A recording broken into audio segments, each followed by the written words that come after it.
Hey y'all, how y'all doing? It's good to see you guys. I'm gonna cam up just a little bit. I got my glasses on. I really look like a teacher now. Y'all like me with the glasses? Glad to see you guys coming through. Thank you for coming through, young Riaz. Thank you for coming through, Gary. Hey TY. Yeah, we're gonna have to get together. I'm gonna have to call you. Hey CC. Hey my platypussy. How are you doing? It's good to see you guys. Yes, I just want to cam up for a few minutes. Yay. I'm so happy to see you. TY, you must have finished because I thought you were still on. Good to see you though. Thank you. I just came home. Hey, I love Alta. How are you? Waiting on TY, you can come up here and I'm waiting on Tough Love. I don't know if he's here or not. Tough Love, if you're here, hey Chicky D. If you're here, you can hit the I think the link is in the chat. Glad to see you guys. Uh-huh. So what's been going on with you guys today? Have y'all been at work? Yeah, this has been a long day for me. I told you I'm going back to school, so I'm gonna be extremely busy. Tomorrow's gonna be my first day. Yes, yes, yes. So I'm starting back, um, going into actually health management and social work. So I can still do teaching, but if I wanted to change, I can actually go into case management, um, any type of social work field. So I'll be kind of doing that, dealing with all different types of, mental health problems. A lot of people have mental health problems and they're not aware of it. And we see that every day on YouTube, right? Yeah. So tough love, you can hit the link.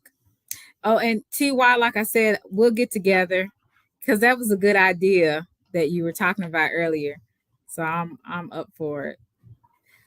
So you can hit the link, tough love, when you get a chance. Thank you guys for coming through again. Thank you guys. Oh, there he is. Hey, tough love. Hello, hello. How you doing? Hello, hello. I'm gonna get back in my shell. Okay. How is everything going for you I'm today? good. I'm good. I was just out, so you know what? You late. You know that, right? No, I said 10. What did I say 10? 7:35. I said 7:35 Who actually. does 7:35? Who does that? Where do you I do that? I do, sir. I do, Okay, sir. okay, ma'am. I heard you say you're going back to school. I'm gonna need you to be 7:30. Okay. Boy, I got to work on time, so that's good. That's good for me. We're gonna have a panel at the end, so anybody wants to come up, TY probably gone doing his thing, but anybody is welcome to at the end. We're gonna do an open panel. I thought this subject was pretty interesting.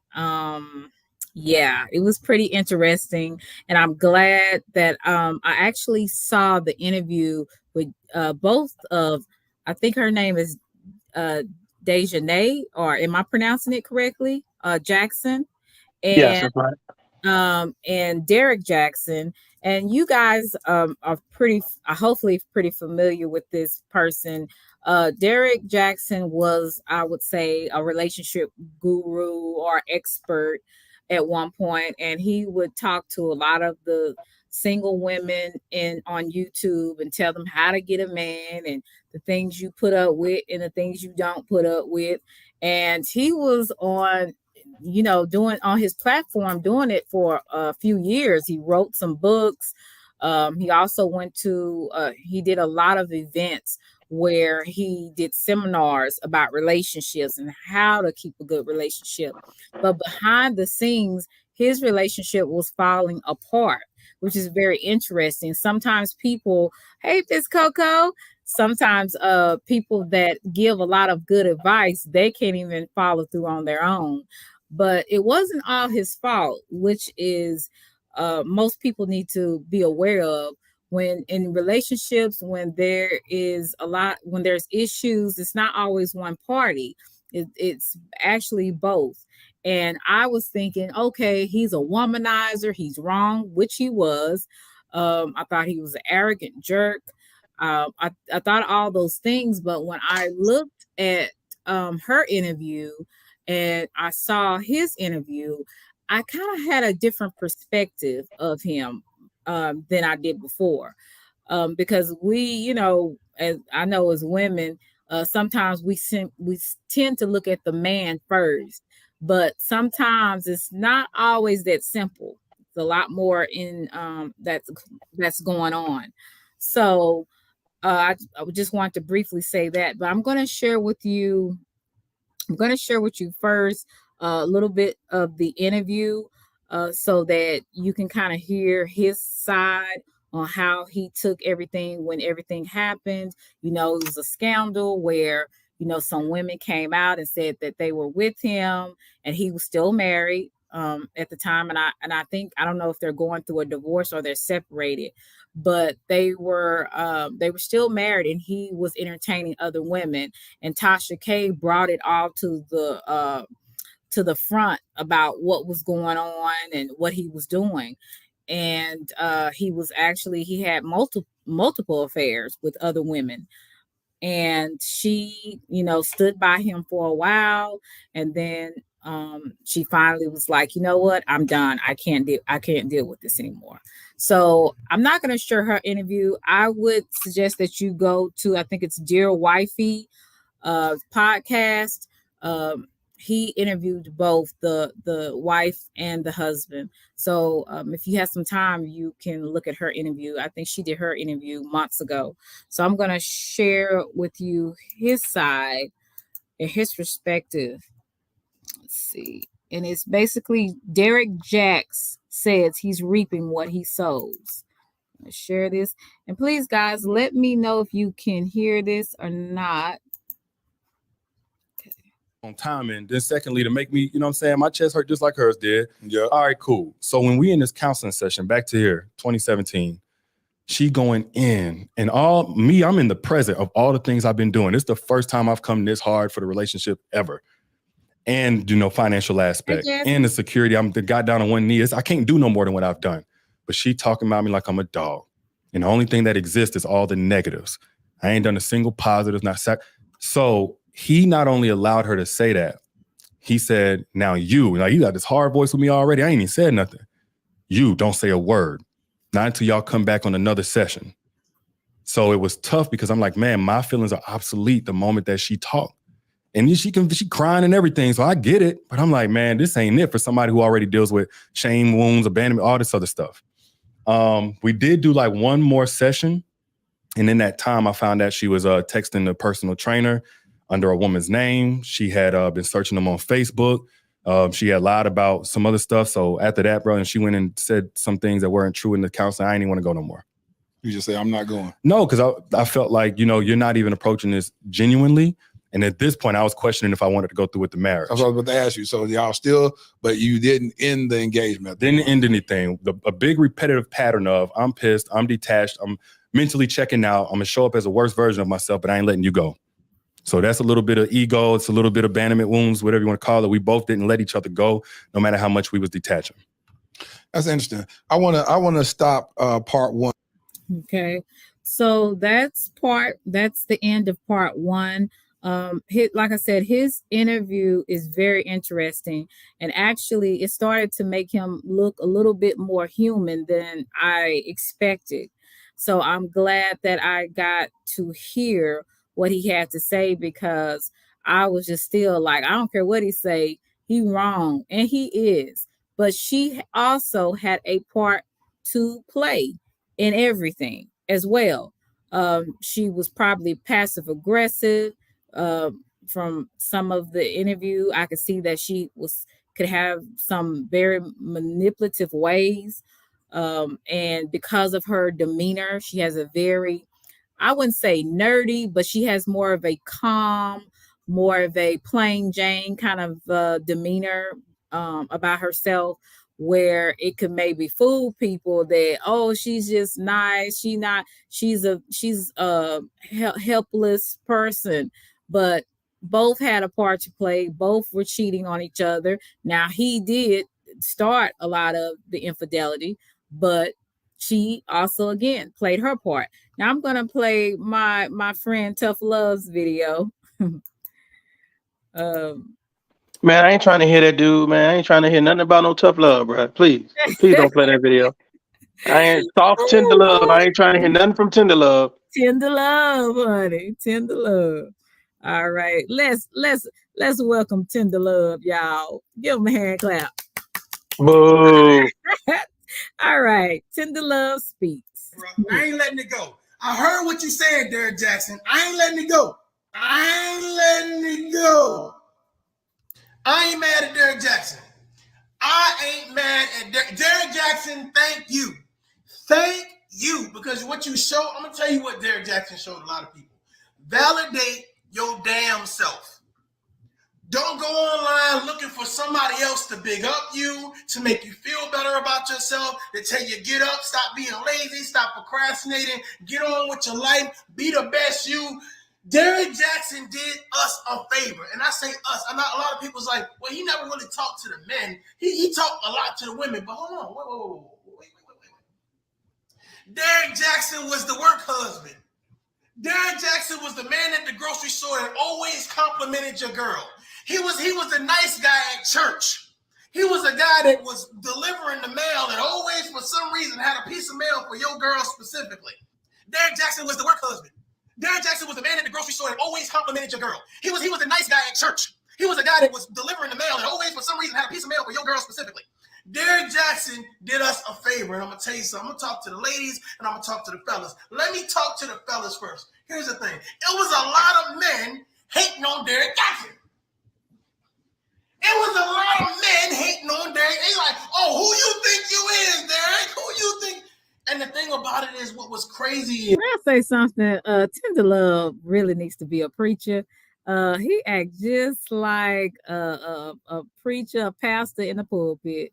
That's just a side note. I don't appreciate that negativity. Really one of the fellas. He was one of the guys. While he was being lifted up on that pedestal, on that mantle, here's the thing. He never did a video that said, lift me up. He never did a video that says, put me higher than everybody else. Because when he was telling people about those videos, he was telling on his damn self, because when he was telling people about those videos, he was telling on his damn self, he was telling on himself. And I ain't mad at that. Here's why I'm mad. Here's why I'm pissed off. But here's where you get the point. Learn to validate yourself. But here's where you get the point. Learn to validate yourself. Learn to validate yourself, to give your own self a pat on the back. When you slip up after a relationship, learn how to get your balance before you jump into another relationship. Learn how to get you a support system that's going to that's not going to validate you, but regulate you. Derrick Jaxn was the work husband. Derrick Jaxn was the man at the grocery store that always complimented your girl. He was the nice guy. I'm going to need you not to ad lib. Delivering the mail and always, for some reason, had a piece of mail for your girl specifically. Learn how to get you a support system that's going that's not going to validate you, but regulate you. Not the kick. Regulate you. That's like, you cool, but you ain't all that. Right? You on your sis naive, but you got some work to do. Your attitude is okay, but could be a little bit more positive. Right? You getting a little big around the belly. You can afford to do put the donut down. Learn to find a support system that's going to cheer you on, but doing positive. I know it's a different conversation. Stay with me. Learn to find a support system that's going to hype you up to go raise your credit score, buy that new car, get into that new relationship. When you heal. Not hurry. I'm going to gonna put you on a blind date. This goes for males and females. Derrick Jaxn did us a favor. Derrick Jaxn did us a favor. We need to learn by example before you go through the same thing. Ain't none of us perfect. Ain't none of us perfect, but a lot of people would say, you know what? A lot of times we go online and we try to find validation. We try to find something that will speak to whatever it is that we're going through, right? We hate all men. So we're gonna find everything that says something, music, memes. We're gonna find something that projects that, right? That energy. We hate all women, right? So we're gonna find something that projects that. And that's what we do. So you don't really need to talk to the person to kind of know what the person thinks or what the person thinks is funny or they wit. The issue is that a lot of people run to social media because they don't have a support system to not just validate, but to regulate. Hey, Derrick Jaxn was the work husband. Derrick Jaxn was the man at the grocery store that always complimented your girl. He was a nice guy at church. He was a guy that was delivering the mail and always, for some reason, had a piece of mail for your girl specifically. I ain't seen you around in a minute. Let me give you a call, right? When we get together, it ain't gotta just be about drinking or partying or whatever. Let's just get together and kick it and go to a museum or go to a zoo or hell. Let's spin off to the mall. The issue is we don't have a support system. That's why we run to social media. I need validation. Derrick Jaxn was the work husband. Derrick Jaxn was the man at the grocery store that always complimented your girl. He was a nice guy at church. He was a guy that was delivering the mail and always, for some reason, had a piece of mail for your girl specifically. I need somebody to stand up and say, I'm a bad mother. I am who I think I am. Versus in real life, having somebody to say, hold on. I don't mind stepping with you. I don't mind working out with you. I don't mind building credit with you. I don't mind learning how to buy a home or start a business with you. I don't mind healing with you. Derrick Jaxn did a perfect job at being one-dimensional. Kevin Samuels did a perfect job at being one-dimensional. Ace Metaphor, a perfect job at being one-dimensional. And these ain't shots. This is just reality. Learn how to be balanced. If you're listening to someone and they're not promoting balance, that's for men and women. There's no need to strengthen men and you weaken women.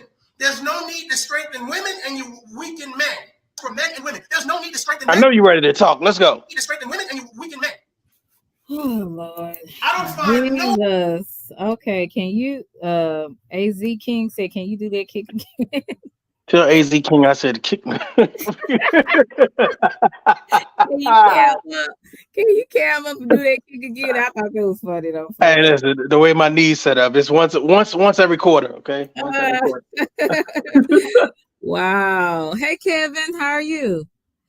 Oh, okay, yeah. I hope I spoke to everybody. Outlaw, Captain Wolf, Kevin, and let's see who else came in. Salute to the chat. Hey, Z King. Yeah, salute to everybody that came in and those who are watching. I appreciate you. Make sure you guys press the like button when you come in. Hey, Tamika, when you come in or when you're leaving out, make sure you press the like button. I appreciate it. Go ahead, Tender Love. Tell me what you got going on. First of all, who you calling Tender? let's just get one thing established right now, okay? Oh, Tender Love. Nah, it's funny because I didn't even really watch the replay of the video until right now. But it's always interesting to see that. But yeah, I think Derrick Jaxn did do us a favor because I think he does set the tone for a lot of men, including myself. Because some people can over compliment and then they find themselves, especially the guys that find themselves good at it. They find that's a great way to get a woman's attention, because a lot of times we fail as men to do it at home. So we'll be in those places like the grocery store or the gym or I sound like a predator. Golly. But we'll be in those everyday places that you'll see a attractive woman and you'll just say something nice, and then what'll happen is, especially if it's a gym, you'll say, well, maybe you'll get a conversation started, and she said, oh, I come here at 3 p.m. every day. Okay, cool. Then you'll make your way there at 3 p.m. And then, one thing leads to another. But I think that we have to be mindful that we're using the Derrick Jaxn as a symbol, but there are numerous Derrick Jaxns out there. So you got to make sure as a man, you're doing what you need to do at home. Right. So tell me, what do you think? What did you think about the Derrick Jaxn's interview, like as a whole, like when you listen to everything, because I'm pretty sure you listened to part 1 and part 2. What were your thoughts on that? Well, so I always thought that Derrick Jaxn was one dimensional. I actually did a video about that, I think about a year and a half ago. I thought he was one dimensional. But I felt like Derrick Jaxn married and Derrick Jaxn, the car talker, is two different people. Right. Derrick Jaxn married is a guy that represents a lot of guys, because a lot of times you marry for the wrong reasons. I do believe that him having a child kind of forced his hand, especially with him trying to be a public figure. Like, okay, well, let me not be married out of wedlock. Plus his religious beliefs. Right. I think that kind of forced his hand. Was like, okay, let me go ahead and jump into the situation. But I think the interview itself kind of showcased like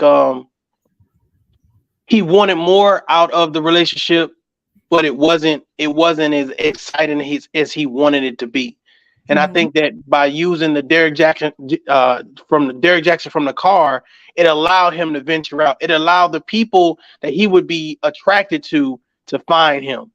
So it gave him an outlet. And I think that the wife knew that, which is the reason why she was kind of like, I'm a act. First of all, I'm gonna pretend like I don't see it, and then when I don't pretend that I don't see it anymore, now I'm gonna let you pay the price. So I think he was a man that had needs that wasn't being fulfilled at home, and he didn't know how to bring the outside life into the home life. Also, he said that he was a freak and he liked to do certain things in the bedroom. And when she, like, say for instance, he would try to, maybe be a little not rough with her, but a little bit more aggressive, maybe like picking her up or maybe putting his hand, on her neck and having her on the wall. I mean, go ahead, feel free to demonstrate for us, because obviously you was over there. You was over there practicing. I mean, please come up and demonstrate. Chat, do y'all want to see her demonstrate or no? Nah, I don't. I'm not gonna demonstrate that, honey. It'll be all over YouTube if I do something like that. But anyway, when he said that, she would be kind of like she didn't really want him to touch her, it's like when he would try to kiss her, he would kind of, she would kind of not avoid him, but it wasn't what he wanted. He wanted passion and he wanted to show his love, and she was very standoffish with him, and he didn't understand why until later on, like a few years of them being married and they were in counseling, and she admitted to him that she had been raped. And I think either it was before college or while she was in college before she met him, but I think it was before she met him. So it could have been in our high school or something like that, but I can't recall right now. But she was raped and she never got help for that. And so when she would have sex with him, when he was aggressive, her mind would go back to her being raped, right? So that's kind of why she wasn't as free with her body. So he ended up finding well, let me go back. When that happened, he felt rejected from her. He felt like, he was like, do my breath stink or am I not good enough? He didn't really realize with her doing that really made him feel rejected, and that really did something to his ego, as well as just made him feel really bad because he already had rejection and abandonment issues because of his father. His father was from Jamaica. He was kind of living a bad lifestyle, and I believe his father ended up getting deported. I'm going to say deported back to Jamaica, and I don't think he actually had a relationship with his father after that. So he had rejection issues and abandonment issues from his dad. So with her rejecting him, it really was like salt on the wound, you know, with her.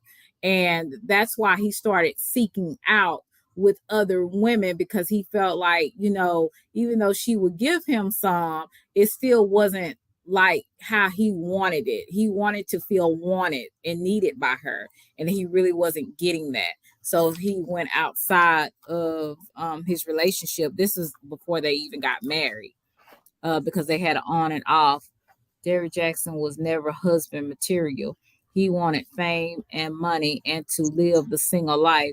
No woman should have to expose a trauma to you. Most men don't talk about their sex abuse or trauma. Correct. Kevin, that's very correct. Hey Nark, how are you, sweetie? I don't know if I could say he wasn't okay, let me back up a little bit, because you was making some valid points by breaking down, you know, the trauma and the things that he went through. The issue that I see is that I don't understand how you can be this relationship coach, and some people are saying relationship guru, but my thing about it is, in the first 30 days or 90 days that you guys are dealing with each other, are we saying that we never had sex? Because I don't understand how you find out after the marriage. Now, you know, I want to do all of this freaky deaky stuff, and now she's not with it, and I'm finding out, you know, about all of this trauma. So was it the sex just vanilla, like doing the first 30 days or 90 days, and then after one day I guess you slipped up and said, oh, let me put my hand on your throat? So I just feel like, you know, we got to do a better job at vetting, and I'm just kind of surprised when I even heard it, that would be it. He's like, hey, I'm a freak. Well, why didn't she know you was a freak? You know what I'm saying? Like, how do you get to freak status after the marriage? I think at the beginning she was like that, but then she started to kind of, you know, loosen up a little bit, because if you remember, their relationship has been on and off since they were Right. So, and even after college, before they got married, their relationship was on and off. They weren't even sometimes in a relationship, but sometimes he would either fly where she is or fly where, he was, and they would end up having sex. So it was an on and off thing. So eventually she did become, loosen up a little bit to at least engage and having sex with him on and off. It was something there, you know, for them to do, you know, go on and, you know, on and off, you know. Selena, you know what I believe, to be honest with you? I truly believe it's when you're with Danica, of course, you know what I'm saying, she kind of remind me like a Michelle Obama type, right? And let's say you take Michelle Obama and you take the what's her name, Sexy Red female, right? Now Sexy Red will probably let you do some stuff in public, like in front of everybody. Michelle probably be like, come on now, back up, let's wait till we get to the house. So again, I feel like she was under this impression that I know you're dealing with other women, so let me give in. Right? If I want to be with you, I want to commit to this relationship, let me give in. But I can almost imagine her saying, you probably did this to other women, which repulsed her. Like, get away from me. No, I'm not gonna. So again, the situation, the trauma that she's been through, I'm sure that played a part. But I'm also sure, just as a man kind of knowing women as well, I'm sure that she at some point in time threw that in his face, especially when she started finding text messages and stuff like that. You did this to that other woman, and now you're trying to either make me her or trying to put me in competition with her, and I'm not having it. So get off of me, and rejected him. Right. And that was some of that as well. Also, I remember him saying that when he was in his teens, like most young teenage, boys do, they watch porn and they masturbate. Sometimes, from what studies have said, some statistics say that, especially when you're young like that, your brain is still developing. Porn can kind of shape your mind to thinking or seeing sex in a more of a distorted way. And that could have been some of the reason why maybe he was attracted maybe to the other, because again, she was what the hell is the other? Like she an alien. The other. Not like that. But what I'm the saying, other. the other type of women. You know what I'm saying? Like, what I mean by that is more women that are a little bit freer with their sexuality.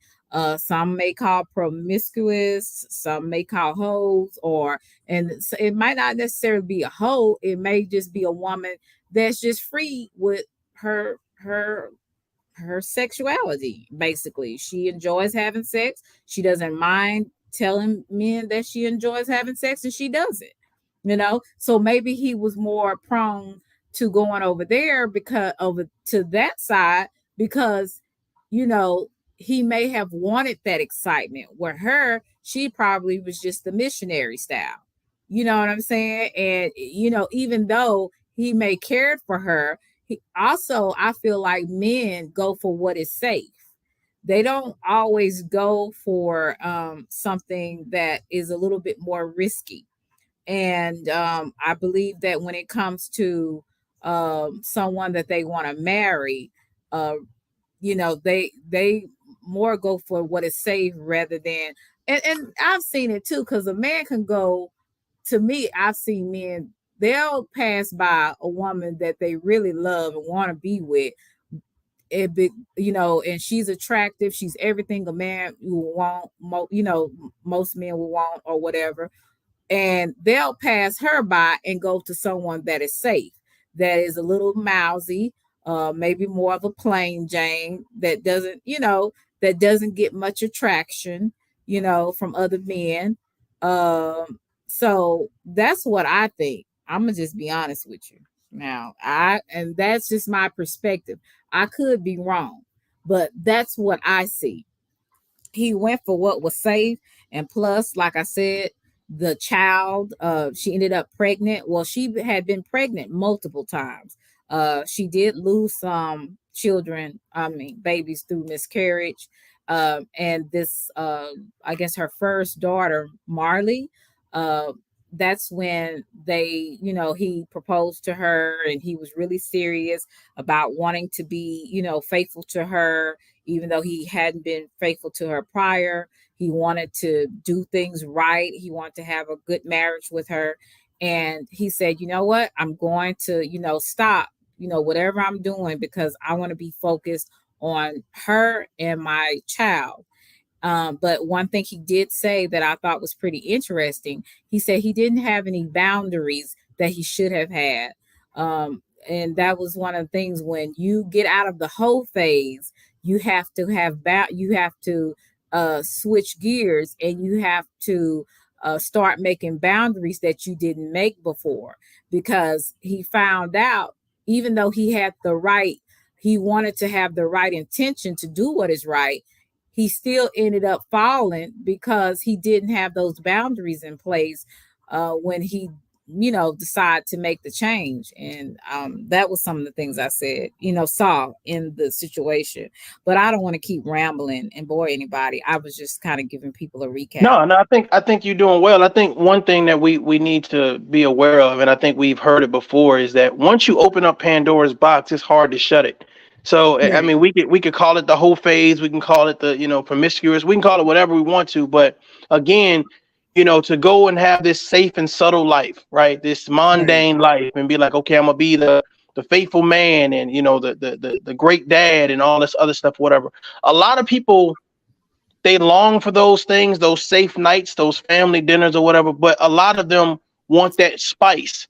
So you got to make sure that just because your wife or your husband is that safe person, that you also add that spice to the situation, and then make sure that they're prepared, or you groom them for that. So it's just surprising that, him being Derrick Jaxn, raised with women, he doesn't know how to incorporate that into his situation. And I think because he didn't need to be honest with you, when you have multiple women from all walks of life, from all states, when they're throwing themselves at you, and they're basically, with him having Pandora's box, they have the key to Pandora's box. They know what to say. They know it's going to get his attention. And they know it's going to attract him. So here it is, you have this mundane life, and then they bring the excitement. The issue is, when you lose the excitement, you lose the communication in order to build with one another. So now you're building elsewhere. And that goes the same thing for men and women. You build elsewhere when you're not getting what you need at home. Right. Right. That's true. And men and women do it. It's not just men.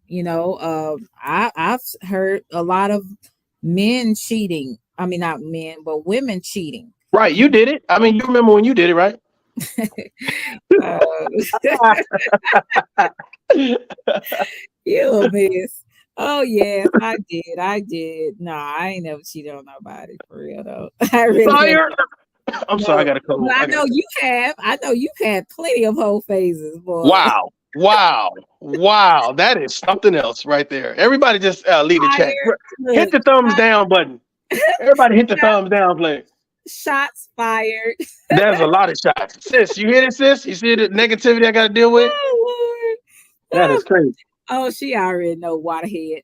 But anyway, back to what we were saying. So, yeah, so that's what I'm saying. Like I said, it's this whole story was pretty interesting because, like I said, I really had it in for him. I really did. But then I started to see, okay, some of the things he was saying, and then some of the things she admitted about herself. It's just like, they both had a really big part to play in the demise of their relationship. And that's basically any relationship. It's not always, most of the time, it's not always, one-sided. It's both. It's both parties. You know what's so crazy though? What's so crazy is that so let's just say we represent the typical man and woman, right? The average. When we hear stories such as a Derrick Jaxn, right? Automatically be quiet, Gary. Automatically, we think, well, the woman is not at fault. It got to be Derrick's fault, right? And then the first thing we hear is, oh, he cheated. It's never a why he cheated. It is the fact that he cheated that makes it so bad. So when you get both sides of the story, because the sad part about it is everybody's story, all sides of stories never really come out. You only get the side that you get the side from the person that you're closest to.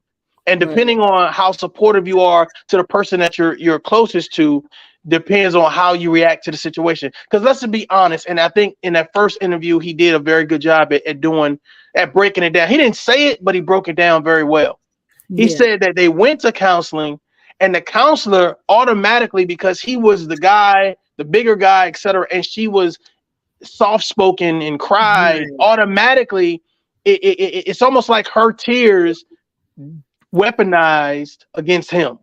Right. So automatically she found someone that was going to say, yes, your feelings matter. Yes, your emotions matter, or whatever. When you leave, never leave a conversation where only one person has a chance to speak. That is the most demeaning, frightful thing that you can do, especially to a man. If we're going to be in a situation where you say your piece and I say my piece, and then a neutral party now decides or gives a way forward or a way to kind of mend the situation. But they have counselors out there where they'll side with whoever's doing the crying. They'll side with whoever is seems more weaker than the other person. So it just I mean what you think? I mean, I think counseling is important, but I also think having the right counselor is equally important. And I think a lot of people find counselors that will agree with, like, if I go out, let's say you and I was dating, we was in a relationship, I'm gonna find a counselor that agrees with me. Like most of her clients is male, so they know where I'm coming from. And that's what we do. We find people that's going to be yes men or yes women, because we want someone to agree with us to make the other person look bad. Some things are intentional, and some things, are very, purposeful. Yeah. Hey, Roy Lee. Hey, John. Well, yes, I'm going to say counseling would be very beneficial, but I would say before you get married, to be honest with you. And I also would want to be counseled by a husband and a wife. If I could find a counselor that is married and they're both, counseling us. You know what I'm saying? So we have the woman perspective and then we have the man perspective. Because see, I know men like you, y'all want to have the last word on everything. And Okay, so okay, that's enough. That's enough. Go ahead. That's this live is ending. We like to thank y'all for coming out. God bless. Good night. hey, worldwide, how are you, sweetie? Where your boy Angelo? Tell him to come on over here. It says, if a wife finally break down her walls and shares someone violated her, she feels like she can trust you, and she is expected for you to handle her with love and care. Derrick just cheated more. That's not funny, but exactly. Now that's true. Yeah, but she was cheating too, though. Exactly. Both of She, them she, actually she was. here's a let's do something real quick because we throwing up these little chat things. You know what I'm saying? I understand this is your people, but let me talk to them. Let me talk to them. Here's the What? thing. To get back at Derrick Jaxn, she slept with his friend who was a personal trainer. Mm-hmm. Yep. That's Derrick Jaxn didn't sleep with none of her friends. okay. So Okay. you got to think about, okay, I'm cheating with people outside the house, outside the regular everyday family routine. You got this guy coming over probably for lunch and game nights and stuff or whatever, and you decide to pick the guy that's closest to the house to sleep with. That's methodical. Women cheat normally women cheat methodically. Where guys it's like, okay, I'm not normally going to cheat. Like I'm gonna cheat with the girl at the bar across town, but I'm not going to sleep with your best friend. But In wait a order minute. to. Tough love. Let me tell you this now. Uh-oh. Here come the lie. Here come the That lie, was y'all. not Listen. Here wait a come the minute. lie. That was not no. That was not his friend. He said he didn't know if they slept together. And I think she said that they didn't sleep together. The trainer is different from his friend, his homeboy. I could have So sworn he said that the trainer was his friend because he said it's either the trainer or piano lessons or something she was taking and said yeah she just happened to get piano lessons all night or something. He said yeah, something to that, I remember, but but she one said of them she was was his cheating on. friend. Yeah, but it was the trainer I think that she cheated with. But I digress. The point of the matter is both of them cheated. That's the point. And Right. two wrongs don't make a right. Well, two wrongs can make a crooked point. What the hell? What the What? hell is that? What? What Tender love is tripping. going Tender love on? is tripping, y'all. He is tripping. Yes, Tender Love is off today, He honey. is I tripping. don't He's tripping. hey, I don't even know what he's talking about. Let's see what Roy Lee said. Let's see. Was the friend before or after she found out he cheated? After, Roy After. Lee.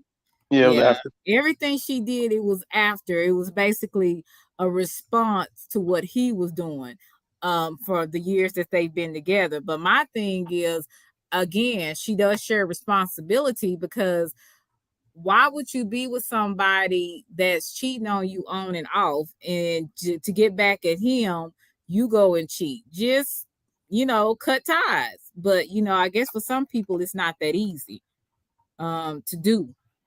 See what else. I think John said something. Did you say something, John? She probably wanted him for a long time. Could have been. I don't know. But she definitely was going back and forth with Derrick. So there was some type of attachment there. If they I, both cheated, they I should like have what stayed Kevin Scam said. He says if they both cheated, they should have stayed married. I think the issue is that right. He's cheating because it's spicier outside the relationship. So as you Right. move forward, unless she's going to accept that level of spice, there is no moving forward because he's always going to long to want that. That's like seeing cable. For the first time, you're not or color television. You're not going to go back to black and white. You Right. always gonna want that color television. Gary said women cheat emotionally. She got the attention from him flirting and whatever. Yep, that's true. That is very true. Very true. And that's how most cheating starts. I would say, especially with women. And I'm gonna just be transparent with you. I don't really tell my business because I just don't. But I had a situation where it was at a workplace, and it was a guy there, and he was tall, dark, and handsome. He was he was a former football player for the Dallas Cowboys, and we got to know each other because um, he was a coach and an athletic director where I was, and we got to know each other. Now, this man never had a ring on, so and like I said, he would always flirt with me, and he would always find a way. Selena is the female Derrick Jaxn. Y'all hear this? She is the female Derrick Jaxn, y'all. Wait a minute. He would always find a way to talk to me, and I'm like, what's with this guy? You know what I'm saying? So anyway, we started talking, and I ended up finding out that through somebody else, because he didn't tell me that he was married, right? So and he was married to I think she was El Salvadorian, something like that. She wasn't African American. But he was, I think he was really cheating with me emotionally. And I had no idea this man was married. So when I found out he was married, of course, I kind of cut it off because I was like, I got to be really careful because I actually started to like him. And that was really dangerous for me because I was getting an emotional tie to him, and I wasn't realizing. When I realized it, I was just like, you know what? I have to distance myself from him. And that's really how I think some men get us, because we are emotional creatures. And sometimes when a man tells us what we want to hear, we enjoy conversations with him. We're more, I would say, drawn to how a man speaks to us and kind of how he deals with us and interacts, kind of with us. And that's kind of how I almost got in a entanglement. But when I found out, I knew I had to distance myself and, not allow myself to get involved in something. Why is Selena lying? Why is Selena lying? She was in an emotional entanglement trying to decode it and talk to us. We know what you did, sister. We know what you did. You was emotionally tongue kissing this guy every day. When I found out he was married, I was like, nah, I ain't doing it. Because of one thing I do understand, you do reap what you sow. So you must be careful what you do, how you entertain other people, because it definitely will come back when you get in a relationship. So what do you feel like he was doing that was a married man shouldn't have been doing? First of all, he should have had boundaries. And that's one thing Derrick Jaxn talked about, having boundaries when he was dealing with other single women or women that he had slept with in the past. He should have created some type of boundaries to let them understand that, hey, I'm in a relationship. I'm not a free agent. So that's what I believe that should have been kind of expressed to me, instead of me having to find out through somebody else that he was married. You know what I'm saying? So was the conversation? So here's the thing, because I want everybody to kind of get an understanding, because this kind of helps moving forward. Mm-hmm. Do you feel like he should have told you, hey, I'm married right off the jump? Or, I mean, him being polite and was like, I guess it was trying to be touchy feely or trying to take you out. Like, what crossed the line for you? I mean, I wish he would have told me that, because like for my birthday, he bought me a gift. And like I said, when I would come in looking extra nice, he would always, oh, Selena, you look really beautiful, da da da da da. And I was like, oh Lord, and I was already physically attracted to him. So it was like somebody you already physically attracted to, and then they're giving you the attention that you want. It it does something for you. Why is Selena lying? Selena wore that just because, y'all. He was there. This woman is not being truthful. She is about to turn tough What are love you into talking tough about? love. You about to Tough take tender love back to tough Tender love. love. I want to know what you're talking about, tender love. You went there to entice that man. You knew what you was doing, woman. You didn't wear. It wasn't no Sunday school dress. You wore the kiss me on the neck dress. Nah, listen. I can't help it if I Oh put Lord, on. here we go. Now she If can't I help it, put y'all. on, I can wear a bigger dress than my size, and I still will wear that dress. It doesn't matter. She wore a So skimpy dress to work, sell it with no, I donuts, brung didn't. donuts. Talking about Listen. who wants some Krispy Kreme donuts? You knew that was his favorite. No, you know what I wore. This is what I wore. I wore Uh-oh. a uniform. Uh-oh. I wore a uniform. A uniform. Yes, because at that A time, P-Valley uniform. no, not that kind. No, I had at that time I was a school resource officer. So I had on some pants, some slacks, and a blouse, with my little halter, that I put around my waist, where you put the gun and the spray, the um what do you call that? I totally you done got me all bobblehead. Nah. But anyway, Don't tell me, because now you're an emotional. See, now you're in an emotional relationship with me. See, this is how you do. This is what you do. Okay, this is what you do. y'all close your ears. I'm gonna cuss him out. But no, Please don't, please. You know I'm tender. I'm but tender. I had my not bear spray, but the other spray I had. And where you put your gun and all that. So I had on a uniform.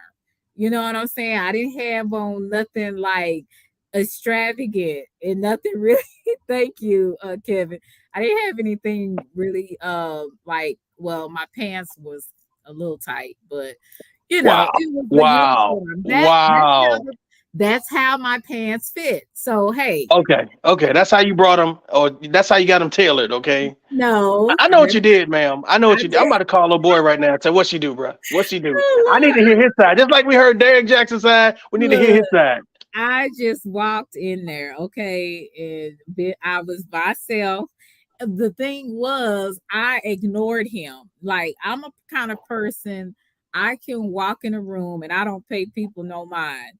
And that drew him, I think, to me because he's so used to, because he was known, people saying, "Oh, you're this person, you're this person," and I just didn't say nothing to him. I walked past him like he wasn't even there.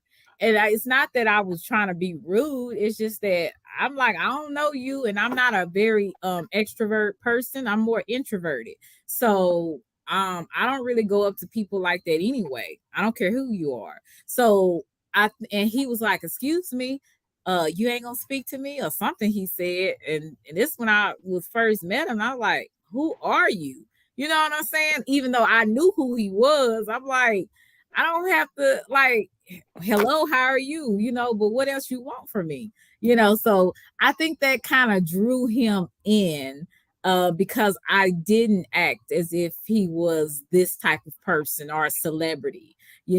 So that kind of what I think kind of drew him in. It may be the uniform, but like I said, I was wearing the uniform they gave me. So it wasn't that I tried to make it tighter or anything. It happened. Y'all can hear she laughing, right? Y'all can hear from her voice. She's laughing. Okay. Yeah, let's Just move move on. on. Let's just move on because we know you're guilty. Just go ahead. Come on. Okay, but anyway, like I said, it's easy for people to get in entanglements if they don't have boundaries and they're not truthful with the other party. So that was my point of telling you about that story. Mm-hmm. But you know what? Why you saying that though? I'm gonna be honest with you guys, and the people in the chat can let me know what they think. Here's the thing. I think a lot of people were like the women that he cheated with. I still believe to this day they still would have cheated with him, whether they would have known he was married or not. Because I think they were upset because they couldn't have him. So since I can't have him, now I'm going to team up with the other women and say, yeah, I slept with him. Yep. Mm-hmm. Mm-hmm.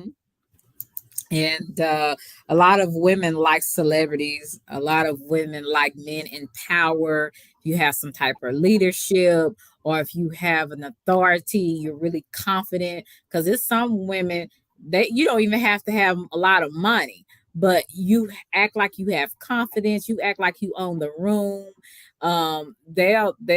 They'll fall in your hands. You know what I'm saying? So I just think that he has that presence about him. Plus, he has those big muscles. I saw him actually live. I went him and another guy named Stefan Labossiere, and who else was it? I think his name was Ace Metaphoric or something like that. But there were three guys, and they came to do like a relationship seminar, and I saw him, and he was tall. Like they say, the tall, dark, and handsome. So a lot of men, I mean, not men, but a lot of women and maybe some men was drawn to him because of his statue, and how he presented himself. He presented himself like he was very sure of himself, and he knew what he was talking about, and all of that. So I could, even if he did have boundaries, those women would still try to pursue him because of how he looked and how he presented himself. Women are attracted to men that are not only attractive, like I said, you don't have to be attractive, but just to have that type of authority about yourself. Women like that. So, I think that's what it is. Like, even though you're a little short man, women are still drawn to you because you have that. Who are you talking about? Who are you speaking on, ma'am? I'm talking about you. Oh, But hell anyway. no, you're not. Hell to the no. Hell to the no. Oh, He filed a complaint with YouTube talking about what the hell? I don't even figure out how to do this shit. I'm about to complain right now. But continue. Look, I just had to throw that in because it was pretty funny to me. I mean, obviously, you feeling yourself. Go ahead. You smoking Okay. your weed or something? You're doing something. Okay. But anyway, like I was saying, and that's how maybe some women see you, because you come like what you're doing, and that you are so assured of who you are and all this kind of stuff. Oh yeah, I can fry some chicken now. I know what I'm doing. I can fry some goddamn chicken. If you want some chicken, call Toughlove. Get a 3-piece of the biscuit. So women are drawn to that. You know what I'm saying? So, and I think that was his thing. And the wife, she was just the introvert. She just didn't want to rock the boat, but she started to get tired of the attention some of the women were giving him. And she would do these little passive aggressive things towards him that would irritate him. And then he will start thinking, man, I don't have to put up with this. I can go somewhere else. And that's exactly what he did. You know what I'm saying? Good point. So, yep. Good point.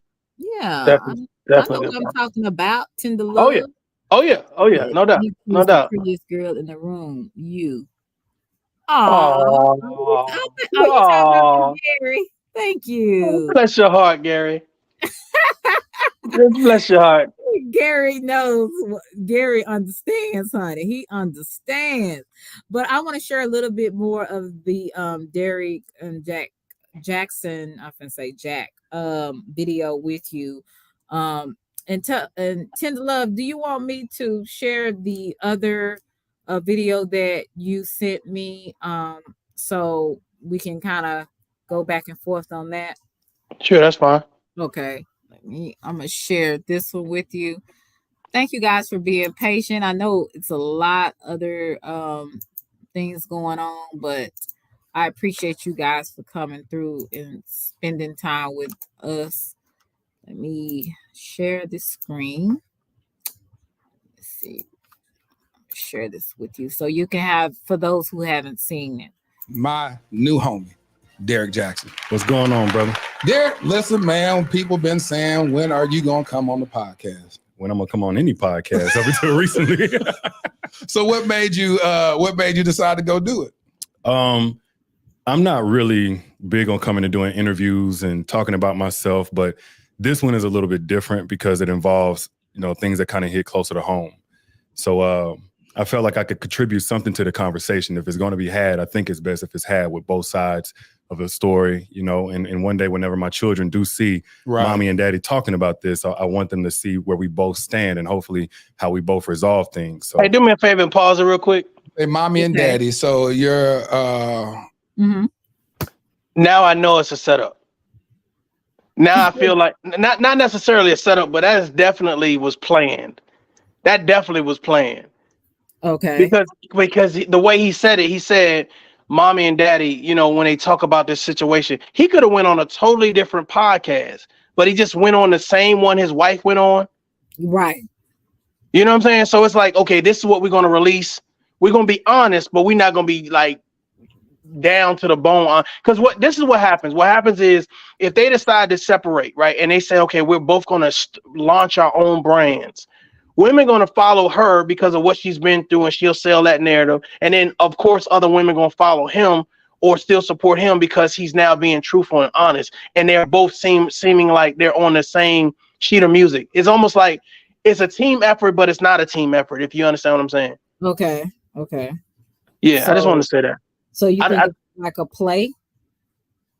Yeah, I've been hearing play a lot. Yeah, I think it's like a play. I think there's something that they got together and said, this is what we're going to do. And this is the information we're going to divulge. Because now when she sells something, she'll say, well, I left.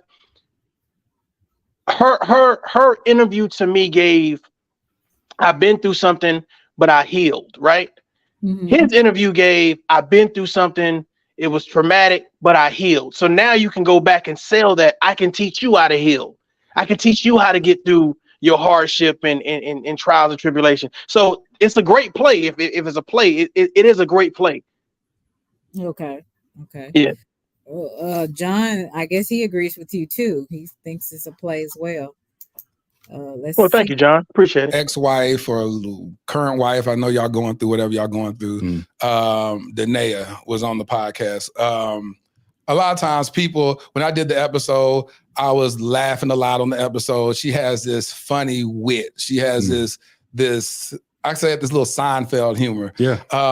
Was that something that attracted you to her at the very beginning? Yeah, she had a sense of humor since the beginning, man. You wouldn't think it because she's kind of an introvert. Right. So she doesn't feel comfortable talking to new people often, at least she didn't, or in big groups. But like once she gets comfortable or when she feels like she can trust you, she opens up and she's hilarious. and so that's what happened in my pre-interview with her. I was talking to her. I was like, this girl is hilarious. This girl is funny. So we did on the episode. A lot of people's like, they're talking about serious stuff and they're laughing about it. Why are they? And she was like, Lateris, if you weren't laughing, I wouldn't have been able to do 2.5 hours of an interview with you. It'd have been too heavy. I like the fact that you got my humor. And I said, I bet you that's something that Derrick found attractive in her at the very beginning. Among other things, man. Yeah. For sure. We say other things like what? Man, first off, when I first saw her, all I knew was what she looked like. You know? So pretty face, nice shape, all that stuff. But I like that she was kind of like me in terms of like when you look at her, she's not the stereotypical thick, cute black girl, at least, this at 19 years old. Right. And when people looked at me, they felt like, oh, he's a jock. And, I think you said that in the interview, matter of fact, which is not bad. But, at the time I was fighting a lot and stuff like that. But you said you were fighting a lot? Yeah, man. I was just, knucklehead, man. It's 19 years old. But beyond the surface, though, I'm a lover. I'm kind of soft. I like R&B music. I read romance novels at this point. I write poetry. You was doing that at 19? 19 years old, man. So like that version of me that's like, okay, it's not what you see is not necessarily what you get. It's the exact same thing with her. She's not stereotypical. She's like Taekwondo and, Justin Timberlake and stuff you wouldn't necessarily think, man. But all of that is what drew me to her. It's like my authentic self just felt I knew she liked Justin Timberlake. How do you feel today? I want to check on you as a man. How do you feel as a man? I feel really good, man. Better every day, but I feel like it's a lot of gratitude these days. A lot of people wouldn't be able to identify with what you may go through on an emotional standpoint, especially have created a platform as large as you created, and then feel the world turn on you. How did you internalize that? Honestly, man, being everybody's favorite ain't really been my portion my whole career. I mean, at some point, now it's more legitimate because it's behind something I actually did. But in the very beginning, I knew pissing some people, I'm trying to talk crazy. Pissing some people off was going to be a price I was going to have to pay. You knew that very beginning. And then my catchphrase. And, you know, before all of this, there was some like false rumors. At one point, people thought that. Yeah, let's just finish the interview.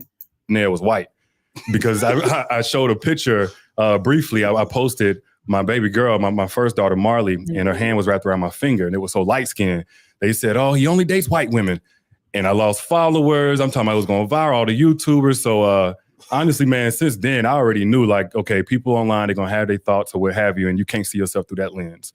So I really haven't internalized that so much. A lot of times people, I saw my brother, Willie Moore Jr., he posted a snippet of you about an interview that you were doing with him. That's when this dropped, that would have dropped 3 days ago. And I read the comments. It was like, why are you giving this brother a platform? Why would you do this? And all this type of stuff. Yeah. And first, when I read it, I was like, now if I do this interview with them, are they going to feel the same way? I was like, no, like you said, it's a more balanced approach. I had Danae on here. It's only fair to have you on here as well. But not even on that. But even in 2020, you checked your DMs. I reached out to you before all this stuff started imploding. One of the few. Yeah. And I reached out to you because I always want to have conversations with Black men, because in the from your platform standpoint, the stuff that you were telling and helping Black women with was facts. It was no lies told. Yeah. What a lot of men took gripe about is that they like, oh, not only are you telling the secrets or whatever, but they kind of felt like you were pandering to Black women for your benefit. What would you say about that? Well, we kind of have this bro code, and it's got us in the chokehold. You know, and the bro code is all about having a man's side no matter what. Yeah. No matter if we wrong or what have you. And I think personally it's created a generation of coddled men that can't take correction from anybody, no matter how soft it is or balanced it is.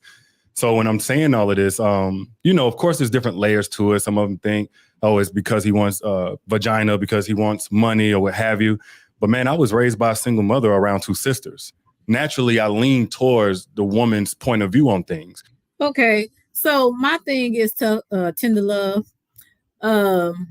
When he said that he's been raised by his mother and his sisters,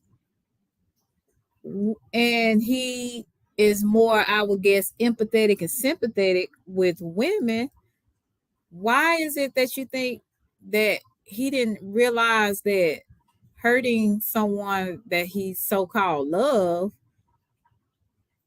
like, why didn't he? To me, it's like that should have made him feel even worse about what he was doing to stop. Is that not correct, or what? What do you think about that? No, I think it's absolutely correct. I think that, to be honest with you, you know, he's raised by women, you know, and whereas there have been a lot of successful women who've raised great kids, especially males. The issue is that, you know, and you know what, I just see the comment right now. Yeah, I don't think he understands the bro code, to be honest with you. I think that he really understands how to touch the heartstrings of women, because he's really like tapped into that side. Like he understands, like even when he talks about the bro code and a lot of men don't, yeah, he definitely pandered to women. And with his father not being there, he should understand the importance of him having a platform, speaking to young boys, speaking to men. So I'm just trying to figure out where he got the, and I didn't hear that question. Like what made you want to speak to women, and what made you want to just like narrow down to women? Why wouldn't guys, if you understand the bro code so much, why wouldn't you want to speak to guys and empower them? So, I mean, if we're using a word, it was a play from the jump. He realized that a lot of women off the rip was going to be attracted to him. He knew by growing up with his sister and his mom, or whatever case to be, that he knew how they operated because he studied them. Okay.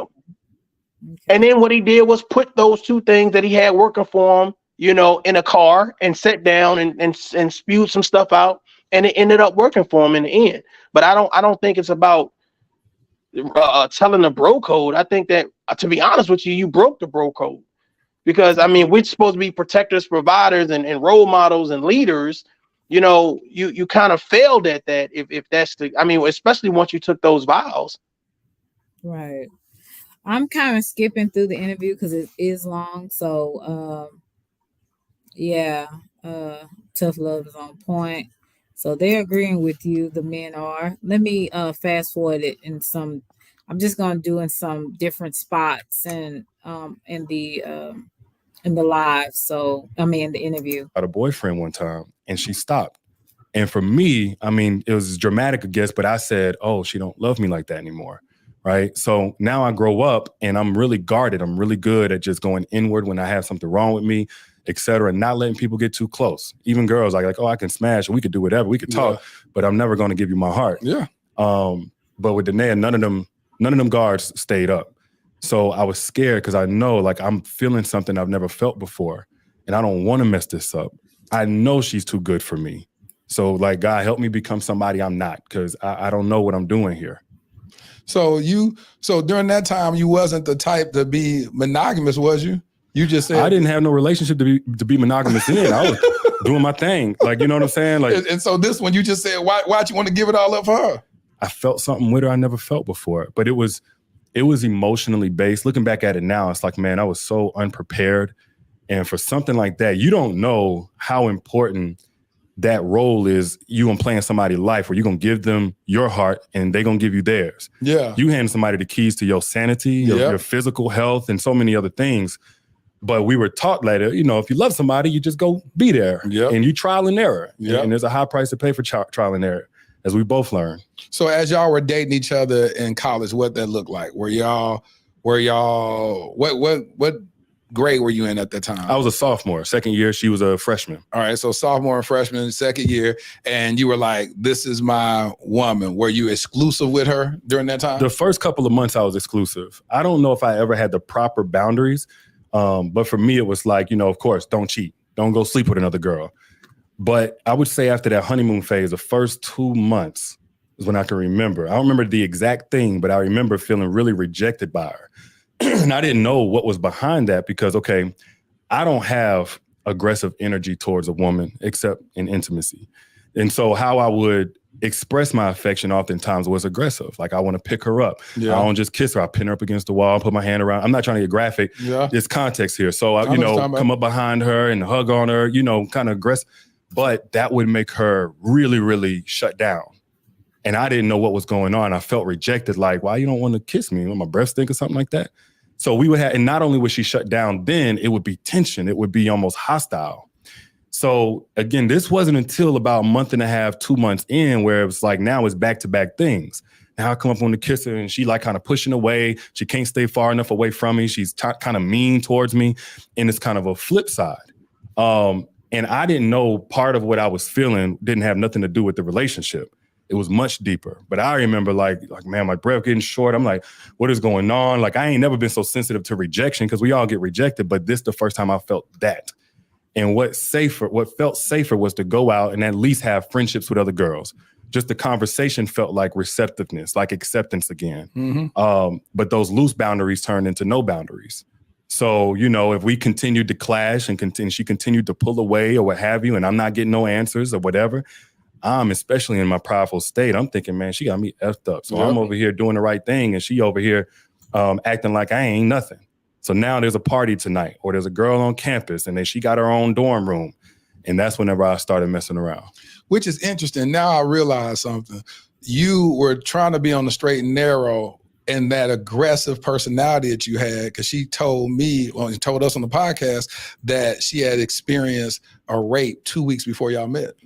Yeah, so she you didn't know nothing about. I didn't know about that till 5 years later. Exactly. I don't know if she wants to speak on it, so I won't go in depth. But there was another instance of rape in that same 30-day span before she met me. So I didn't know to the level or at all that I was dealing with a rape survivor. Even if I knew that, I probably wouldn't have known how exactly to handle it. That, yeah. But certain forms, and we covered this later on in our marriage therapy, but because this was a pattern.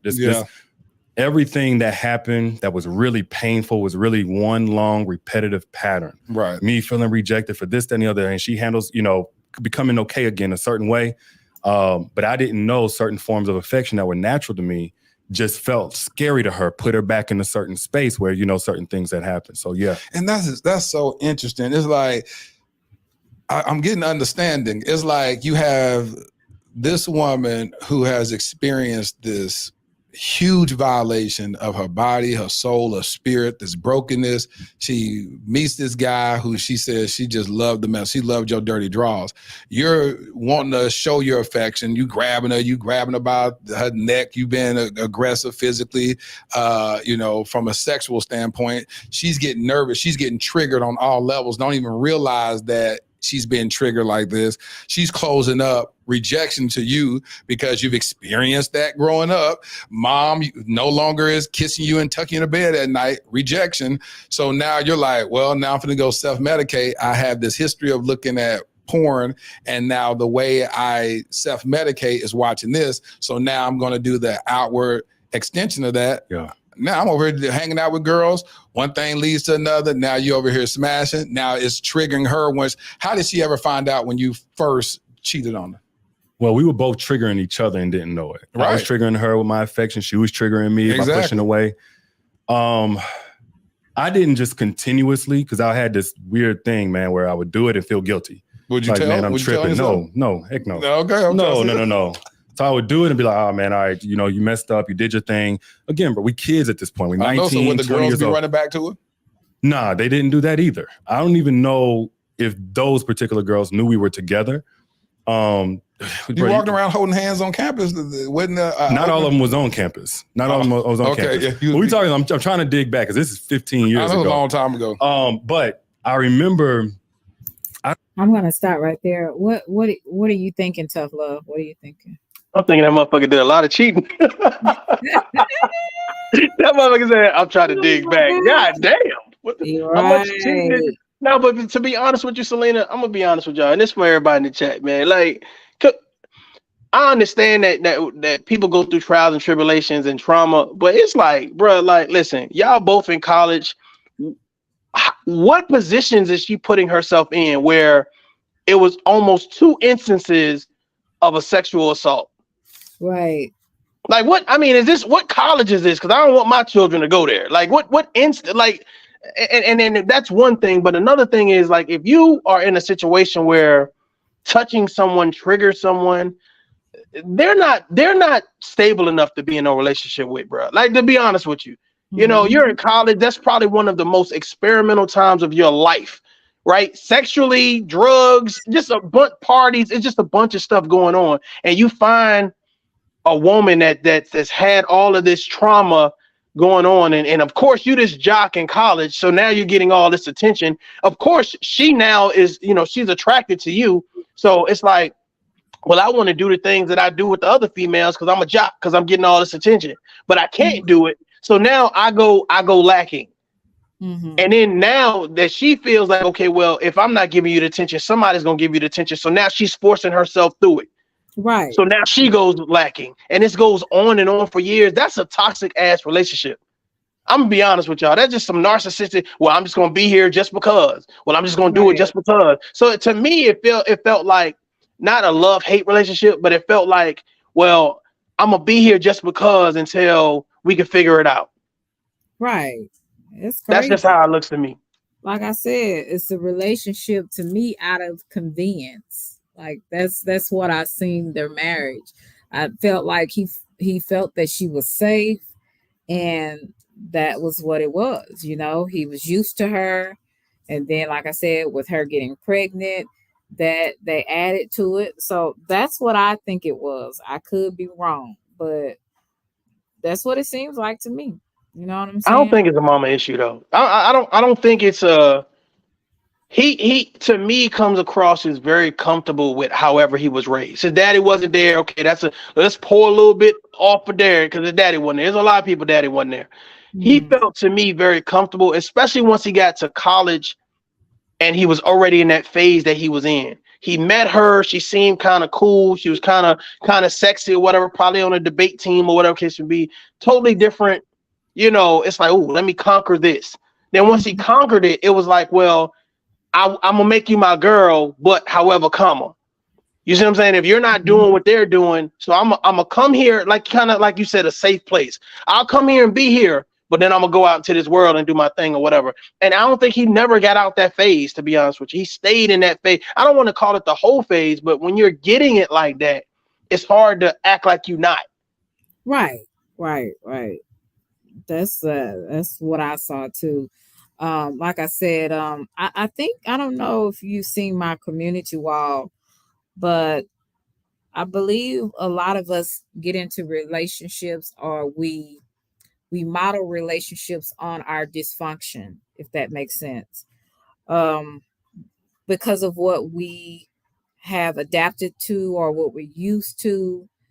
And that might not be the right thing to get involved with, but because we're used to seeing something, whether it's with our parents or grandparents, and seeing their dysfunction, and or we adapt ourselves into different relationships, like, somebody may put up with somebody being verbally abusive to them because they feel like that means that person cares a lot for them or love them.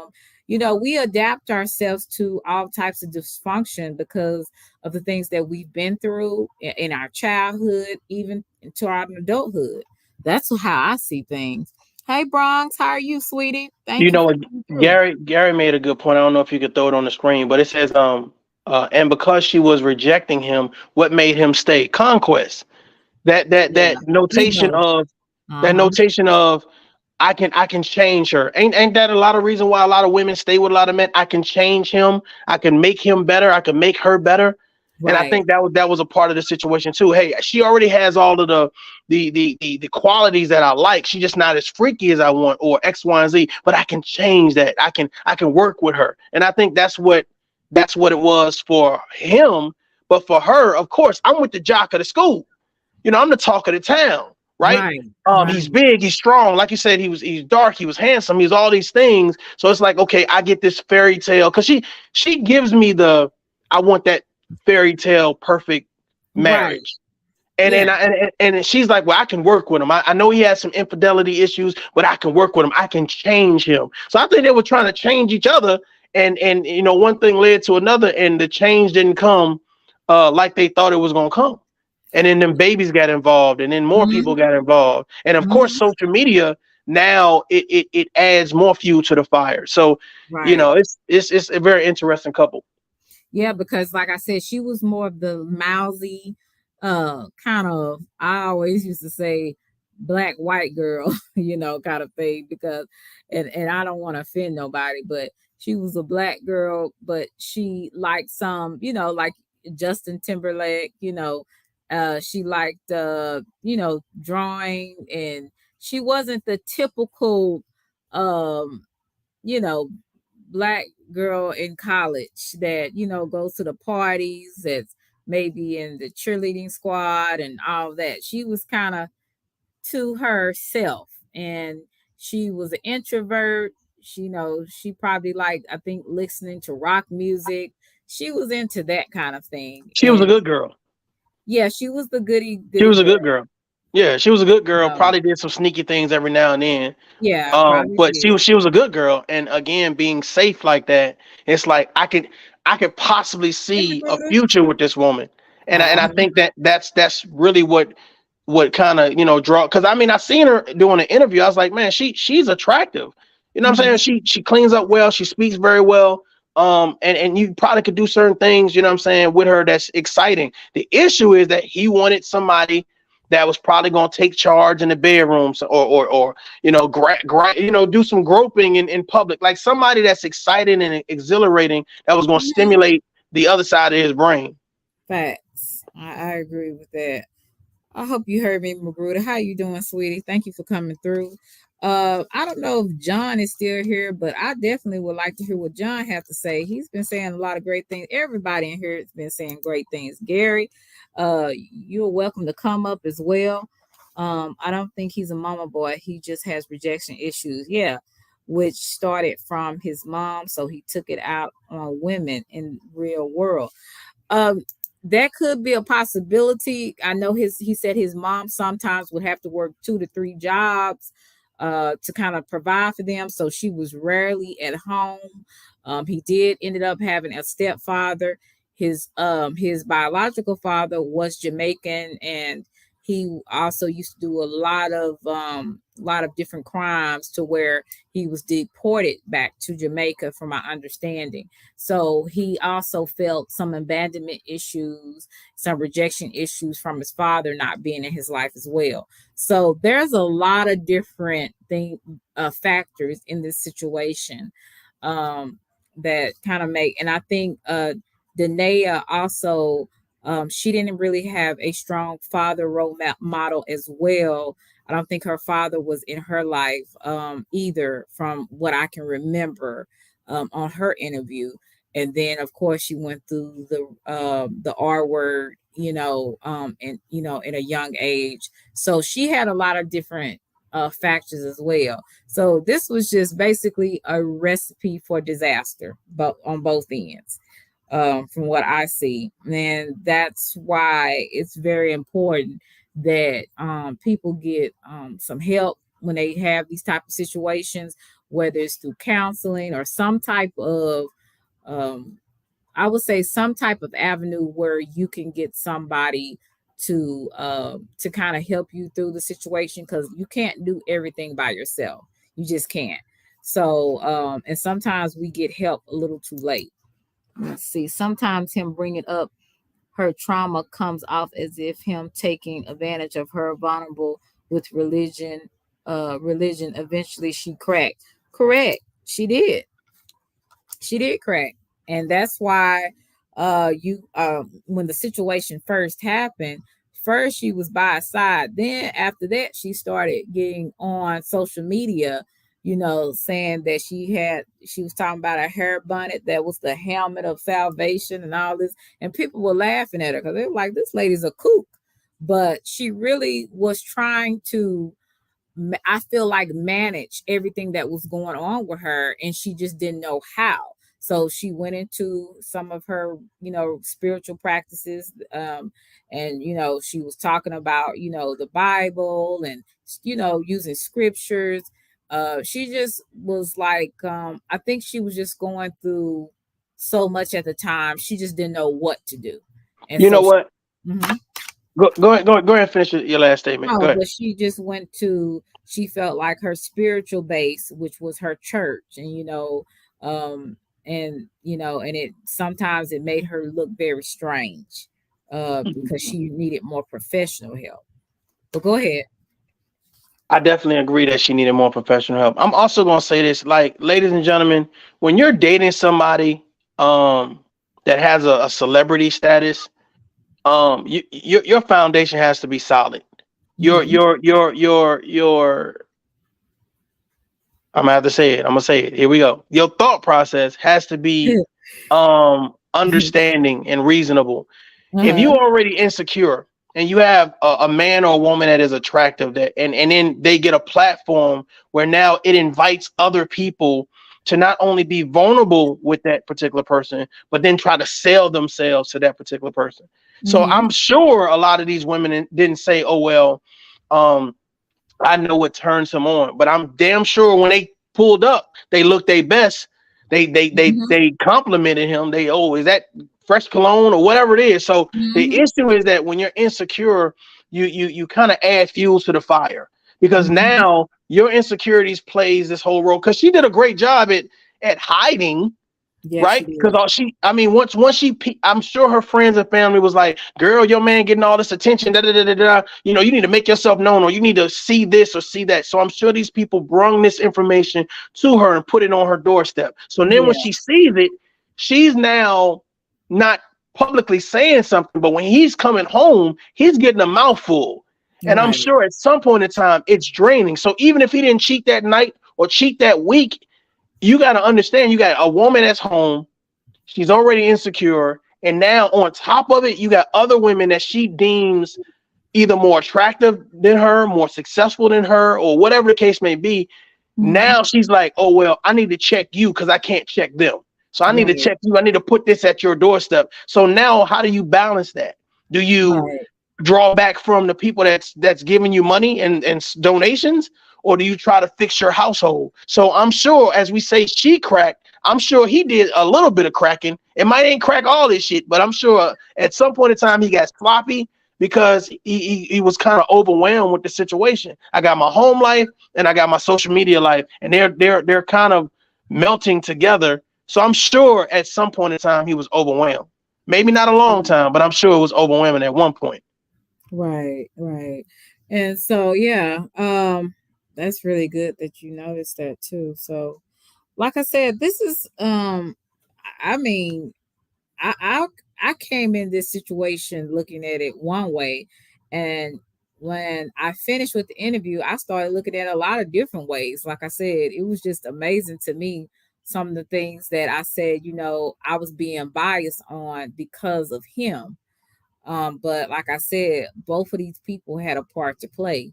And if we look at some of the relationships, our past relationships that we've had, we can discover too, we had a part to play where we at one point put it all on this other person, but we forgot, okay, what did you add to it? Because you did something as well. You probably, I know with me, I I haven't always been as open as I should have been when it was someone that I really cared about.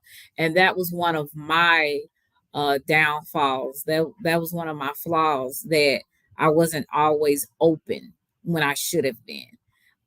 And sometimes you have to risk being vulnerable with sometimes. And sometimes you might get hurt. Sometimes it might be the best thing you could have ever done, but you don't know unless you try it. And I think a lot of times that was one of my things, my dysfunctional moments when I haven't learned to be vulnerable when I needed to be. And a lot of us don't know that. So I think it's about seeing your triggers. It's about in knowing your triggers, how to deal with them when you got them, and yeah, and not lie to yourself as if you're okay when you're not. That's what I learned. That was good point. Definitely, Mhm. definitely. Yeah, that's what I learned. So yeah, I'm gonna play a little bit more. If anybody would like to come up, I'm going to put the link in the chat. Y'all go ahead and pull up. Don't be scared. Selena ain't gonna do nothing to y'all. Yeah, okay. Captain Wolf, how long was he married? Oh, I forgot how long he said it. Oh, I forgot how long he said he was married. was it 12 years? I don't know, Captain Wolf. I'm gonna have to go back. You know me, I'm gonna have to go back and research that because I forgot how long they said that they were married. Captain Wolf, have you ever been on a panel before? I'd like to hear what you have to say because you're funny. I don't know if Roy Lee, well, Roy said he don't really go to panels, but John, if you would like to come up, Gary and Magruder, you have some good information at times. Captain Wolf said no. Okay. So I put the link in the chat. You're more than welcome to come up. Miss Coco, you would like to come up here and be up here with Waterhead. Let me see. I don't know how she knew. I don't think the original one or two or whatever she knew about, but I know we had a falling out because her and her friend, she suspected or something. Her and her friend used to have this thing on Facebook called Honesty Box. And it was where basically you send anonymous messages or whatever. So her and her friend had set up to send me anonymous messages to try to see if I would bite on the bait of another girl trying to flirt with me or something like that. I would have this, and it's again pattern. I'm cheating, now I'm faithful. Now I'm cheating, now I'm faithful. So in this point, I was faithful. Yeah. I'm like, oh, no more girls. I felt terrible. That ain't it. We done made up or something like. Somehow we get to talking and we back in love again. So this honesty box message is coming in. I'm like, nah, I'm good. Nah, I got a girl. And then I'm hearing ding in the other room. I'm at, we got a apartment here. Yeah. And I'm like, so I sent another message, ding, went into the room, her inboxes. And I'm like, oh. So we fell out. She suspected me of cheating at that point, but she wasn't right about that. Yeah. And then from there, man, it was kind of all downhill because we got into a really bad argument. and all this other stuff. Well, she said that in the times that she would catch you back in college, she would never tell you anyway. She would go in the closet and cry, and then you'd come be like, hey, everything cool? And she'd be like, yeah, everything fine. Well, she'll say, it's my dad. I'm grieving the loss of my dad. Yeah, that was a communication style, period. Without cheating, I may say something that offended her. I learned later on in therapy with her that sometimes my facial expressions while I'm listening would trigger her because I think her dad or something like had that going on. So a million things could be wrong with her, but then again, this dynamic of I'm begging for her to tell me what's wrong, and she don't. And I could take rejection maybe 1 or 2 days, but after 2 or 3 weeks or 2 or 3 months, now I'm starting to check out and detach without actually leaving. So it wasn't just the cheating that she wasn't talking about. She literally, if she had an issue, she held it in until she blew up. She said that. She said she held something in like 10 years and then blew up. A lot of stuff, man. It wasn't just that. It was a constant thing of, communication is key, but you're not communicating. And so I'm over here begging, trying. Because sometimes I'll be doing stuff and I wouldn't know it was bothering her. So for instance, I was kind of a flirt. So I would say, hey, beautiful or whatever to a girl, think nothing of it. But then she would hear that and be like, you call me beautiful. So understandably, she's offended. She's upset. Like, what, you tripping. Like, don't play with me like that. But she don't say anything. So she wasn't vocal, but she was expressive. Because it ain't like she just didn't talk. She showed that she was upset, but it was with, again, rejection, hostility, name calling, walking off middle of conversation. And that go on for weeks up until I pull away. Then she gets suspicious. One pattern over the next for the next however many years. So when y'all graduated graduated college, what was the state of y'all relationship? Were y'all still we had together? just broken up. So I found out about her and a gentleman. I think she mentioned on the last podcast. She said that she was trying to get you jealous or make you jealous about a coworker that she said we created this thing to make it look like this is somebody I was dating to make you jealous. But we remember that differently. If I pick that cup up and I pour with the contents in it in my mouth and I swallow, did I make it look like I was drinking? So we've always differed on this, by the way. So I'm not trying to just stir nothing up. No. So I had a nonprofit when I was in college. I wanted to tutor and mentor, all this other stuff. So one of the things we did was we held events. I had a Christmas event that was like that previous December toward the end of college. And I had saw her and the gentleman, the young guy, speaking for like an hour. Now, up until this point, the Naia had always like tried to kind of be perfect in my eyes. Like I think she thought if she ever showed a flaw or whatever, I would just leave or something like that. So I was like, this is bold, at my event. It's like hundreds of people in there, but I can see her just chatting it up. So from December all the way until we graduated that late May or something like that, I had seen the cars together. I had seen all these different things. And this is the coworker that she had. Yeah, coworker and a classmate or something like that. So fast forward, and I'm thinking at this point, first off, we already coordinated where we're going to work after school. We're going to be in the same state, because I'm thinking like, I'm gonna do this. But at this point, I think it was really a lot of what she had been holding in because I had been unfaithful. I had cheated and all this other stuff. I think she never fully expressed herself on how that affected her. So at this point, I think it started bubbling up to where she got really hostile. Like, man, I don't care what you say. So she's out overnight. It's like, I went to sleep at the gas station. I'm like, went to sleep at the gas station? Went out again overnight. Oh, y'all were staying together? We were staying together. Okay. We had started staying together like, we were shacking up like year 2. So you said, so she left the house and then come back the next morning? So like 9, 10 in the morning. And this was unlike her. She was not this type of girl, but she's wearing makeup now. I know she got some hood rat friends from Sonic where she work, and I know she hanging with them, but I'm like, what is she doing? I'm not sure who's involved. So she did that 2 nights in a row. Then one night I came home. I forget where I was at. I wasn't doing, at this point, I wasn't doing anything. Again, I kept going up and down. Came home in the shower. I came in just like me, bro. I'm very affectionate. My number one love language is physical touch. So first thing I do is get my kiss and hug. She's in the shower. I go right up in there, and while she's in the shower, she's wet, and she's like, and I'm like, "What's up, baby?" Kissed her. Came on out, and the phone is on the counter with the messages up. And he's like, "Is he home? Can I slide?" And I'm looking real quick, and I see the name. She jumped out, wet, snatched the phone, and I was like, "Oh boy." Went to the living room. I searched the name on Facebook, saw some stuff. I was like, that's the guy that she was talking. So long story short, man, that was a big blow up, and we broke up. And then years later, I had heard from some people he was around about what actually took place. And that after we broke up, she had went and stayed the night and they did whatever they did. And it wasn't until we were married, because we had this thing where, hey, tell every sexual experience you've ever had. Yeah. Where we were married, and she finally, after he done died a couple months earlier, said what all had actually transpired. So she admitted to it. Well, she did. She said, well, she didn't have sex while we were together, but it was afterwards. Me, I'm like, it pales in comparison to what I did.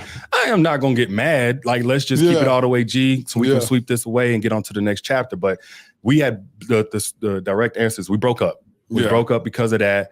Her and whoever, I didn't care. I moved on, did my thing, but we stayed in touch. And when she moved where she moved to, we kind of reconnected sexually. Okay. So I'm going to stop there. Hey, Miss Coco. Hi, Selena. What's good? Hey, big brother, watermelon head. Man, girl, bye. How you doing, watermelon head? He's up just messing with his butt. John said, "Oh hell no." Yeah, John, this is a hot mess. Opinions. I really love your opinions, guys. You know what? I agree with what a lot of you guys were saying. Like, if you think about it, okay, Derrick Jaxn, like I said, he was this big guru. And like Toughlove said, he was doing all of the things that as women, we're emotional creatures, the compliments, all of those type of things. Right.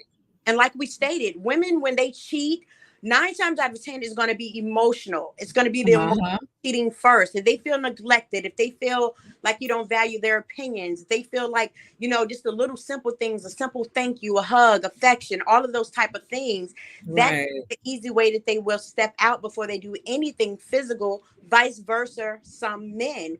And the thing with this, they always say, opposites attract, for instance, right? His attraction to her was this.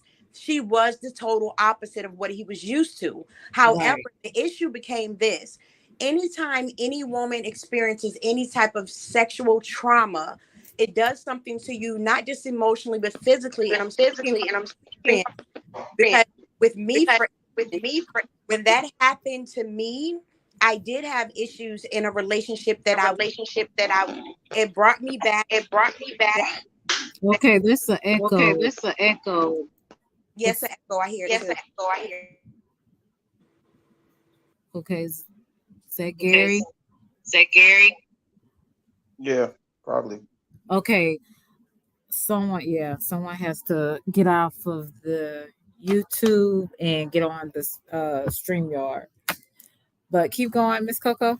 And that caused a problem in my relationship. And he didn't understand at first because I was like her. I didn't divulge what had happened to me. But the thing was, as time went on, he saw something in me to where I felt comfortable enough to break down what happened to me in detail, right? And I just was blessed in that situation to have a man that was that compassionate, that understanding, walked with me step by step towards my healing. You understand? And that was something that was new for me because I always, in that aspect, after that happened to me, looked at the man, quote unquote, as the enemy. You understand? Right. And it wasn't until I was loved the correct way that I understood that all men were not out to hurt me. Now, with Derrick, the thing that he was doing, like I said, he was dealing with all these different women because like Toughlove said, and like you said, he was looking for the excitement. He was looking for the next wow factor. And the thing is, even though he had done things time and time again, and maybe at those times she didn't say anything about it at first, his boxes was in a bunch when he found out homegirl was doing something because he never thought that she would do it. He never thought that she would step out, even if it was only emotionally, because he felt that he had that much power and control over the situation. But the thing is, you have to understand, when a person has had enough, they've had enough. And sometimes they will give you a dose of your own medication. Exactly. And that's what the title of the interview was. Derrick Jaxn says he's reaping what he sowed. That's the title of it. So he definitely did. Gary, did you close your YouTube tab? I hope so. Okay, I don't hear no echo. Yeah. So what you have to add? First of all, hello, Gary. I'm so glad you came up here. Yes. Good evening. Hey, cuz. Yeah, I wanted to know what you had to add to this conversation. I'm all over the place because he's like very confusing, right? Mhm. I, I'll start with the being around females the majority of his life. I was like that. My mama had two sisters. It was her sisters, her grandma, my grandmother, and Mhm. me and my brothers. So we all learned about the female aspect very early.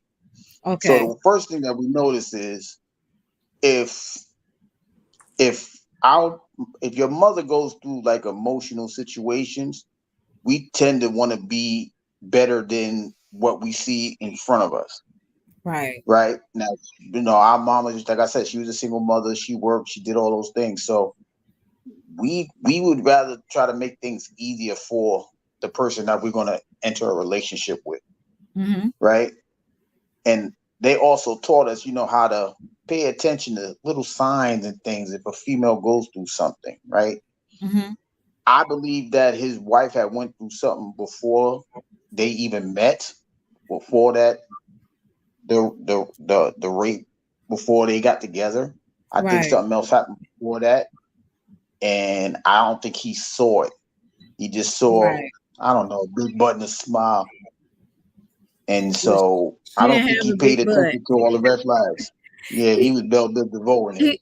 he So said no. He said she wasn't the typical thick black chick. I guess that's what he said. So she was more kind of lean, tall, and she was kind of like I said, plain. something was poking out. I believe something was poking out because I just don't see him just, Okay. something was poking. Mm-hmm.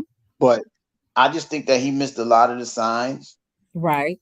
And I believe, like Toughlove said, he was trying to conquer something, but he couldn't conquer the emotional demons. So he said, you know what, since I can't do that, let me go on over yonder and see if I can work on that in the meantime. So he tried to have his cake and eat it Right. too. Right. Uh, so I like I said, I don't even understand it because if I'm not mistaken, I think he said he found out 5 years later at a therapy session. Mm-hmm. That Mm-hmm. means they never even got comfortable. She never even got comfortable enough to tell them the story. Right. So I know for the most part, if a female tells you something like that, she's gonna be comfortable with you. That means she was never comfortable with him. So like, I don't even understand. Okay, so what was y'all building on? What did y'all build on? Okay, y'all shacked up or whatever. Y'all got to know each other a little bit, a little. But what was y'all really learning about each other? Right. It was. Because sooner or later, if you shackle with somebody, you're gonna see the little ugly thing, like well, dang, they don't pick up after themselves in the bathroom, or she don't take her hair out to the sink after she combs it, or little stupid things that you pick up on very early in a relationship. Right. So I'm just trying to figure out what was their point, and then you married her years later. So how do y'all get married? Y'all don't even have these conversations. You know what I mean? Like Exactly. Good point. I don't know how that happens. I don't So need. I don't know.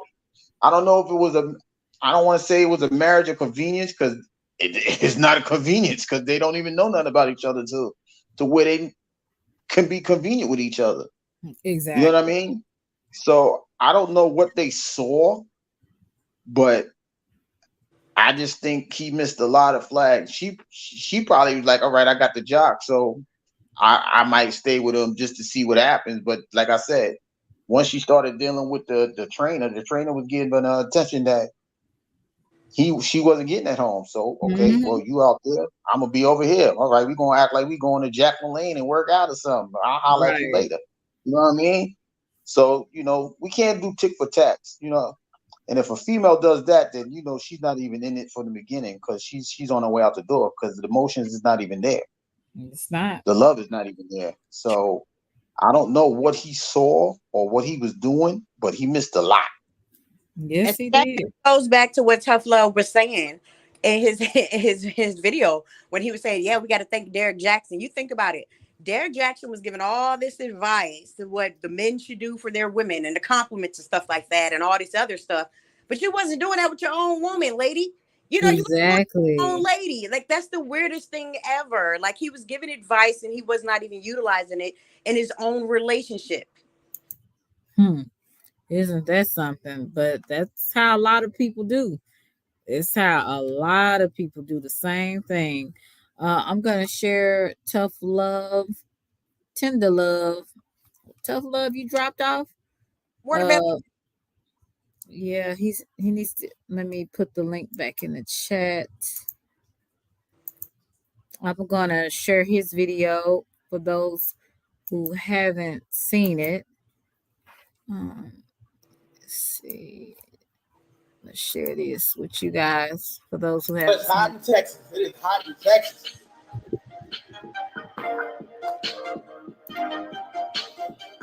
Hopefully, y'all day is going pretty good. We're gonna get started. We're gonna get started in a second.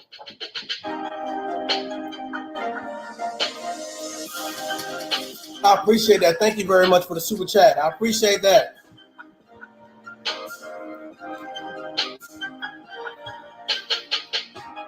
I ain't gonna make y'all wait. I ain't gonna make y'all wait because I got some things to do. Thanks for the super chat. I appreciate everybody coming in. Let's get straight into it. Derrick Jaxn calls it quits. Derrick Jaxn calls it quits. Who said that? What interview was you listening to? Derrick Jaxn calls it quit, and it's like everybody is like cheering. They in the streets. They second lining. They in China. They New Year's resolution, all types of stuff. Here's my thing, y'all. Here's my thing, right? Replacing Derrick Jaxn, I'm gonna tell you why that's a good thing and why that's a bad thing. The reason why it's a bad thing is because once you get rid of somebody that you feel is a narcissist, you feel is toxic, you feel is just the worst person in the world, there is always somebody waiting to take their place. I thank Derrick Jaxn.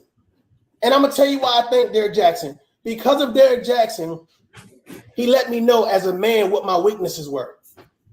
A lot of y'all fellas is going to understand what I'm saying, and the ladies, a lot of y'all probably going to agree as well. Here's the thing. Derrick Jaxn was able to tap into something we call mental and tell your woman things that she was not getting at home. The encouragement, the love, the support, the mental stimulus that she needs. So I appreciate Derrick Jaxn for being able to say, you know what, man, let me sit in this car.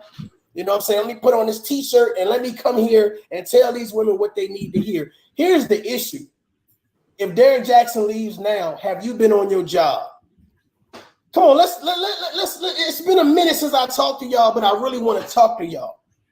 Have you been on your job? Have you been supporting your significant other? Have you been telling your daughters that they're wonderful and they're amazing? Have you been telling your sisters or any females that surround you? Because here's the thing. If you're not doing it, don't worry about Derrick Jaxn leaving because somebody else is ready to take their place. There's somebody else ready to cheerlead. There's someone else on standby. Now, what did I get from the interview that I saw Derrick Jaxn do? I thought it was pretty informative. I thought the interview was pretty informative. I thought that the interview kind of outlined, and the fact that the gentleman was able to not only, I appreciate y'all hitting the likes, thank you very much, not only interview his wife, but he also interviewed Derrick Jaxn. So for me, I felt like, okay, that's a good balance. I kind of felt like that might have been a play or something, like they playing that out, but I don't know, I don't know, whatever. But he said some things that I want to harp on and touch on real quick or whatever case may be for you guys. Again, I feel like Derrick Jaxn and Kevin Samuels to me were similar. One was pro men, the other one was pro women. I actually remember doing a video reaching out. Hold on 1 second.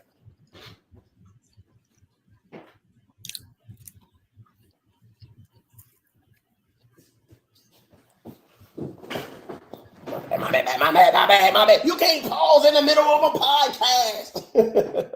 You can't do that.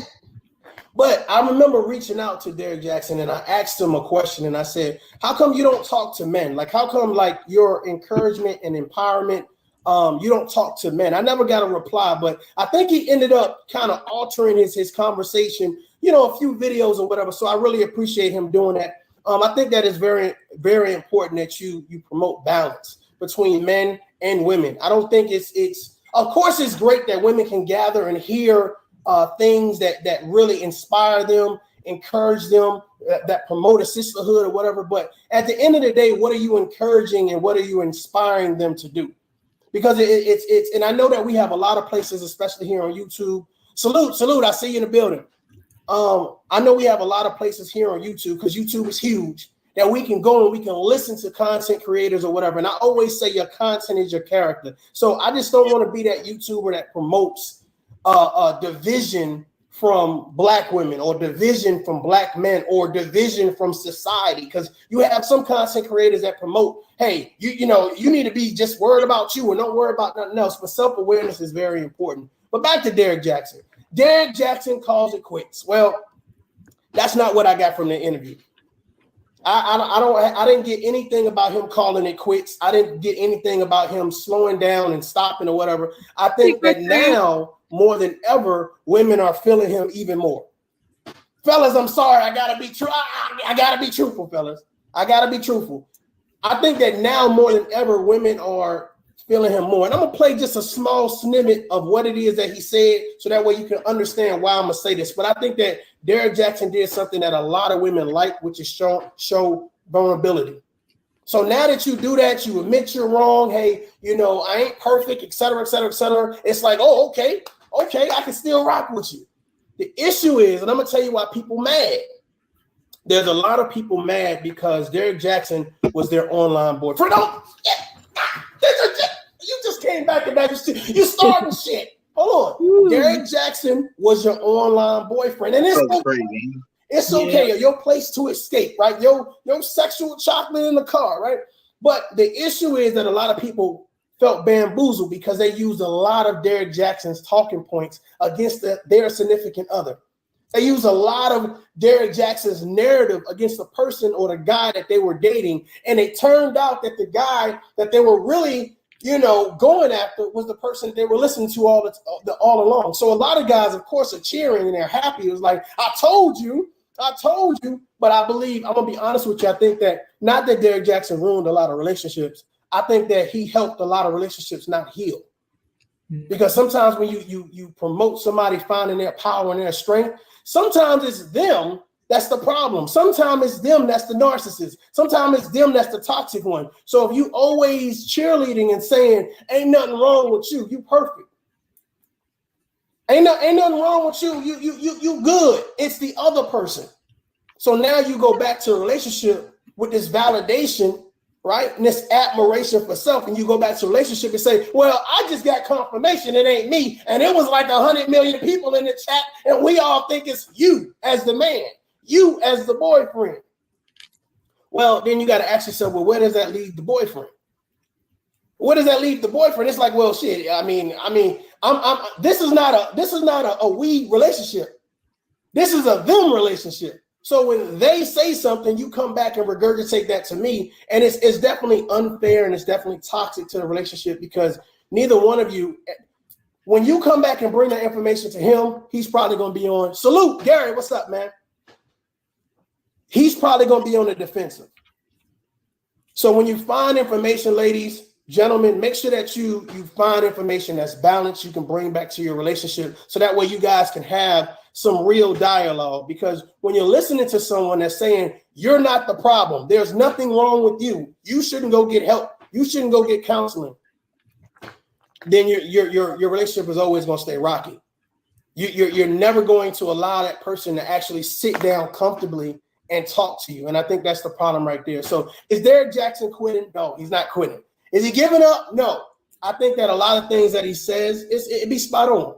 You know, there was a lot of things that Kevin Samuel said, I felt like, you know, was spot on time to time. Do I subscribe to all of their narratives and the things that they say? No, because I'm my own man and I think for myself. But I think that a lot of things you can kind of take from that. So there were a lot of women that were definitely like, And rightfully so. If you don't have a man in your life that is, I don't even want to say cheerleading for you, but hype, like saying, "Hey, Lisa, what's going on?" That's. Hey, I gotta turn on. Oh, wait.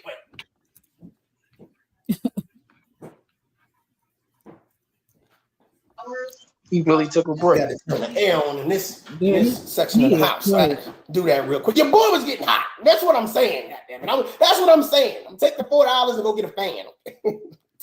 Thank you very much. But look, it's like if you don't find somebody in your life that's going to be your number one star player, that's going to say, "Hey, listen, I appreciate you. I love you. I want to be in your corner. You know, I want to support your business. I want to make sure that you're mentally fit, emotionally fit, financially fit, spiritually fit, socially fit," then they ain't the one for you. Now, they ain't got to be perfect, but the thing about it is sometimes it requires a little bit more finesse, a little bit more humbleness. Everything ain't about charging in with ego. Well, this is what I heard online, right? This is what my online boyfriend or my online wife said.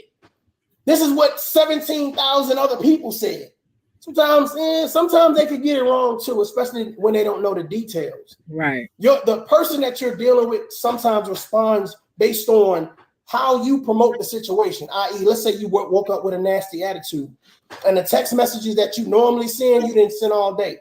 That person comes home or whatever case may be, and they still feel a certain type of way. Well, listening to somebody telling you, well, if they can't get with the program, tell them get to stepping. Go ahead and kick rocks. Kumbaya. Hasta la vista. The issue with that is, you mean every relationship is only going to last for 90 days? Because, you know, that's the honeymoon phase. For some people, it's only 90 minutes. It's 90 seconds for some people. But the fact of the matter is, it's like, you know, be mindful of who you get your advice from. And I believe you can get advice from everywhere, but be mindful of who you get your advice from and be mindful of how you use the advice that you get. Because there's a lot of bitter people out there. There's a lot of vindictive people out there. And people will encourage you to leave a situation they wish they was in. Let me say that again. I know some of y'all just as hot in Texas as me, right? But the fact of the matter is, sometimes people will encourage you to leave a situation that they want to be in themselves. You got somebody you're going on home to. You got somebody that's rubbing your feet, running your bath water, cooking your oodles and noodles. Very important. Very important to cook those oodles and noodles. Making you something to eat. You know what I'm saying? So you got somebody to really, I appreciate y'all hitting that like button. Thank you very much. You got somebody that's actually willing to be there with you. You're not perfect, right? Who's perfect? Y'all fart in y'all sleep just like us. Come on. Y'all fart in y'all sleep just like us. I salute. I see you. Amen. You find somebody that's willing to deal with your level of nonsense. That's what I'm telling you. Find somebody that's willing to deal with your level of nonsense, that appreciates you, that respects you, that loves you, and realize it's not always going to be perfect. It's not, but that's the beauty of it. Because that's how you know if somebody really cares about you. If that love is really strong enough, it has to go through the test of time. It has to go through hardship. And that was something that I always felt that Derrick Jaxn, because I always say, "Hey, Derrick, man, I feel like you're one-dimensional. Like you'll strengthen a woman up, but you don't strengthen a man up. So are you strengthening her up to be by herself? Are you strengthening her up to go start a family, leave her family? Like what are you strengthening her up to do?" And that was always my thing when I sat back. I always used to think, like, what is he building her up to do? Because you got to understand, if you have a low self-esteem coming into a relationship, there's a key. Everybody come here. Everybody get close. Everybody get close. Come on, get close. I know you ain't brush your teeth. Don't get close. You don't get close. The other person behind you, yeah, you get close. If you have a low self-esteem, ladies and gentlemen, it is your responsibility to fix your self-esteem. Keyword self. You can't blame that on the woman you dealing with. You can't blame it on the man you dealing with. And you damn sure can't listen to somebody online talking about, "Oh, it don't matter about your low self-esteem. What you need to do is take what I tell you back to your relationship." No, tell them fix their low self-esteem. Tell them work on their physical self. Tell them work on their emotional and mental self. The issue is that there are not a lot of truth tellers. There are a lot of people that want to pacify you. There are a lot of people that want to band-aid your situation. They want to band-aid your broken heart. They want to band-aid your low self-esteem. They want to band-aid you being toxic, you being selfish. They want to band-aid that. And instead of band-aiding, rip that shit off. Rip it off. It's time to heal for real. That shit need to air out. So find somebody that is willing to give you the balance, willing to tell you that the man or woman that you with, they're not the worst people in the world. It's just the fact that you guys need to learn your love languages, learn how to communicate, and learn how to give and take. You can't just be taken away from a relationship. There's a lot of people who just take, and they never give shit back. Somebody tell Derrick Jaxn Tough Love is back. Tough Love is back. I'm about to piss somebody off. Oh Lord. Oh, he stole his line again. There you go. That's where he got it from. Yes, I had to stop it. But wonderful video, and I'm glad that he made it. I don't know where he went. Maybe. My niece is calling him. Yeah, he got a call. Oh, okay. But we're coming to a close. Hey Jewel, how are you, sweetie? I hope that you press the like button when you came in. I'm glad to see you. I haven't seen you forever. My Miss Coco, can you give some last words? And then I'm gonna go to Gary. I think it's very important, like we all were talking about, to really do a lot of vetting in these relationships, because a lot of times, it's easy to go with your eyes first. Okay, we're gonna go on what we see, and a lot of times, even if you have some type of history, you can go with your heart. And I've made that mistake. You know what I'm saying? I love really hard, and I made a mistake before going with my heart, and you know what? I fucked myself over, just to be honest.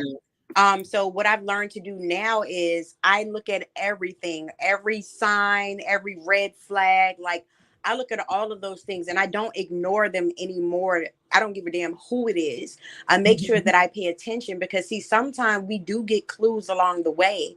Now, whether we want to see those clues or acknowledge them or not, that is ultimately up to us. You understand? Right. And we're still going to a lot of mistakes along the way. There's still a lot of things that we need to know, because the reality is people are only going to show you what they want to show you. That is the truth. But the is also believe what the fuck they show you the first time. Exactly. That's the reality. Look, don't get them a second and third time to show you that they won't shit from the beginning. Don't get them the second and third time to show you that they bad with money and they bad with credit. Or they used to, abuse their significant other, or they're bad fathers, or they don't respect their mother or themselves. Like, once they show you that shit, run for the hills. That's not what you got to deal with. You know what I'm saying? At all. Period. Yeah. So don't go by the representative. If you're seeing some signs, you're saying don't go into it when you see. Don't go into it. Run. Oh, okay. Yeah. What do you have to add to that, Gary?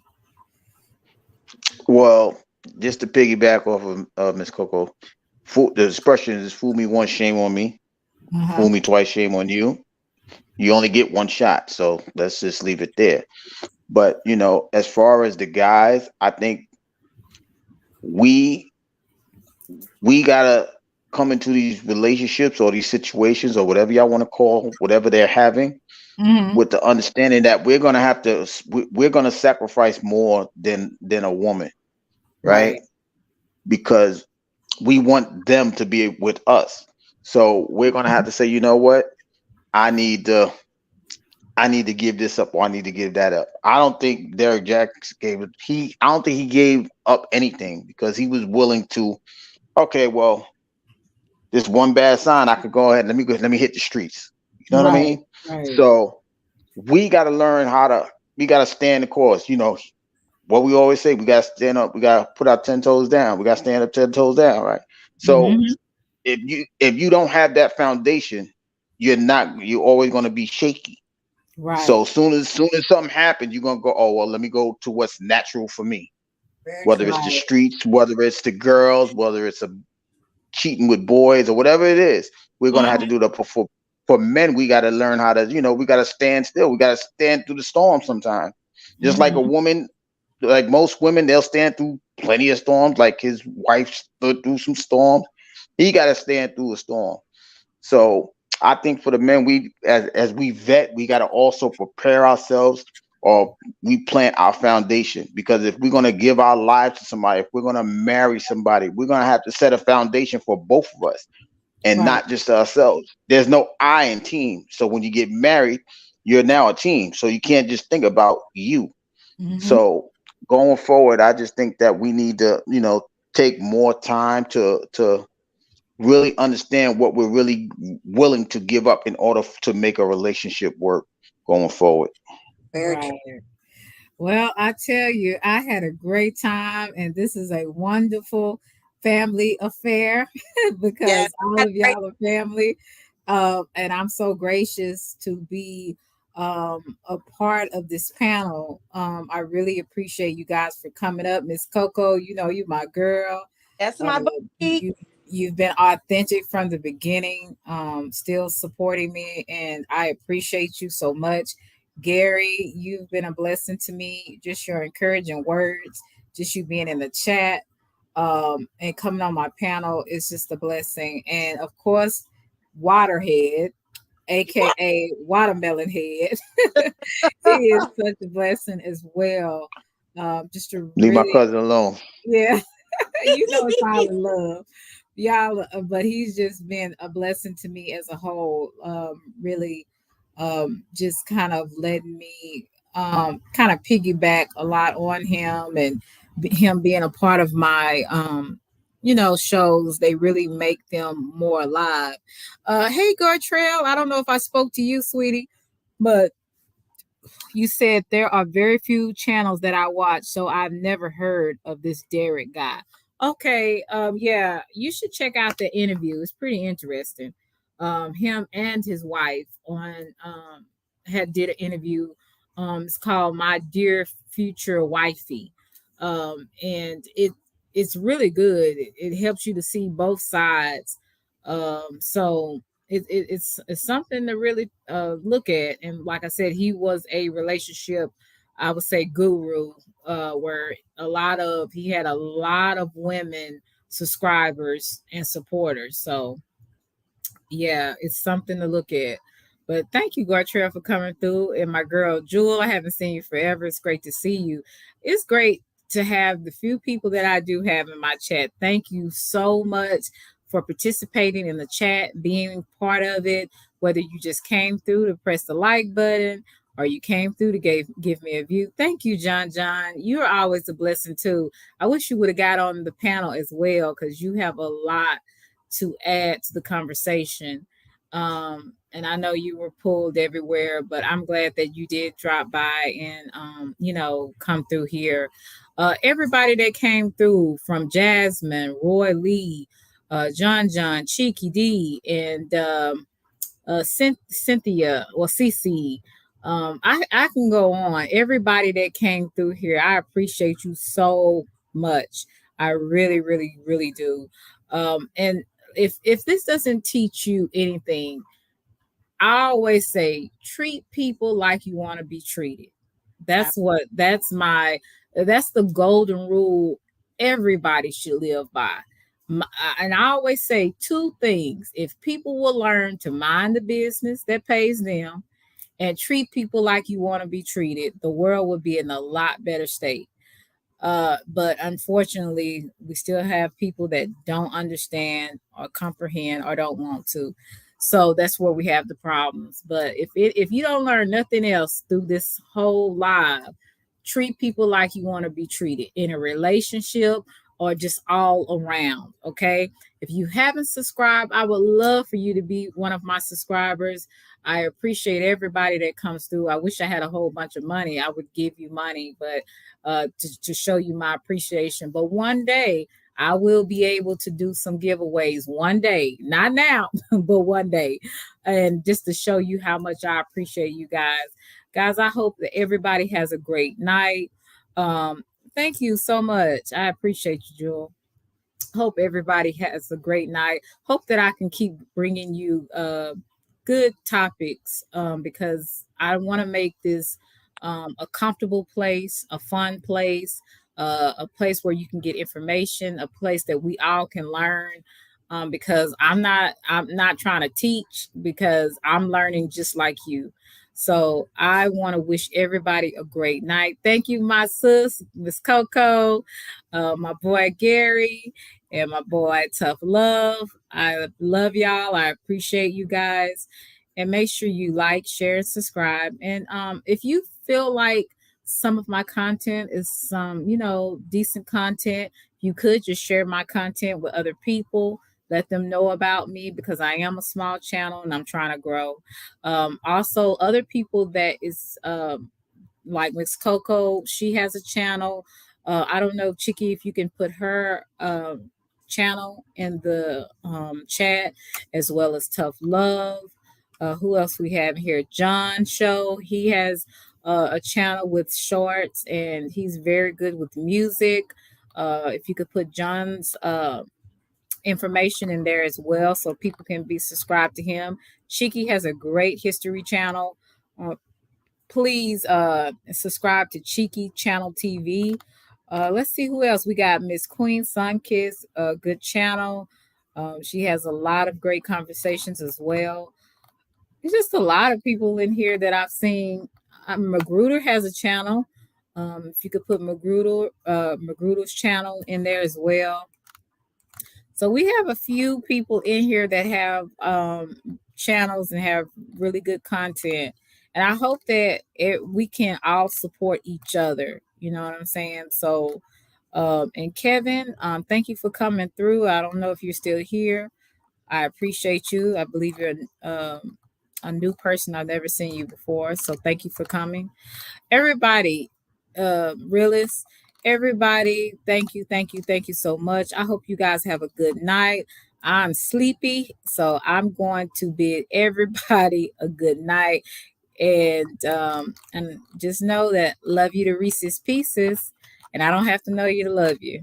Have a good day, good night, and I'll probably see y'all Thursday, because Tuesday and Wednesday are school days. So I probably will see you guys Thursday. So have a good night, and I'll talk to you later. Bye.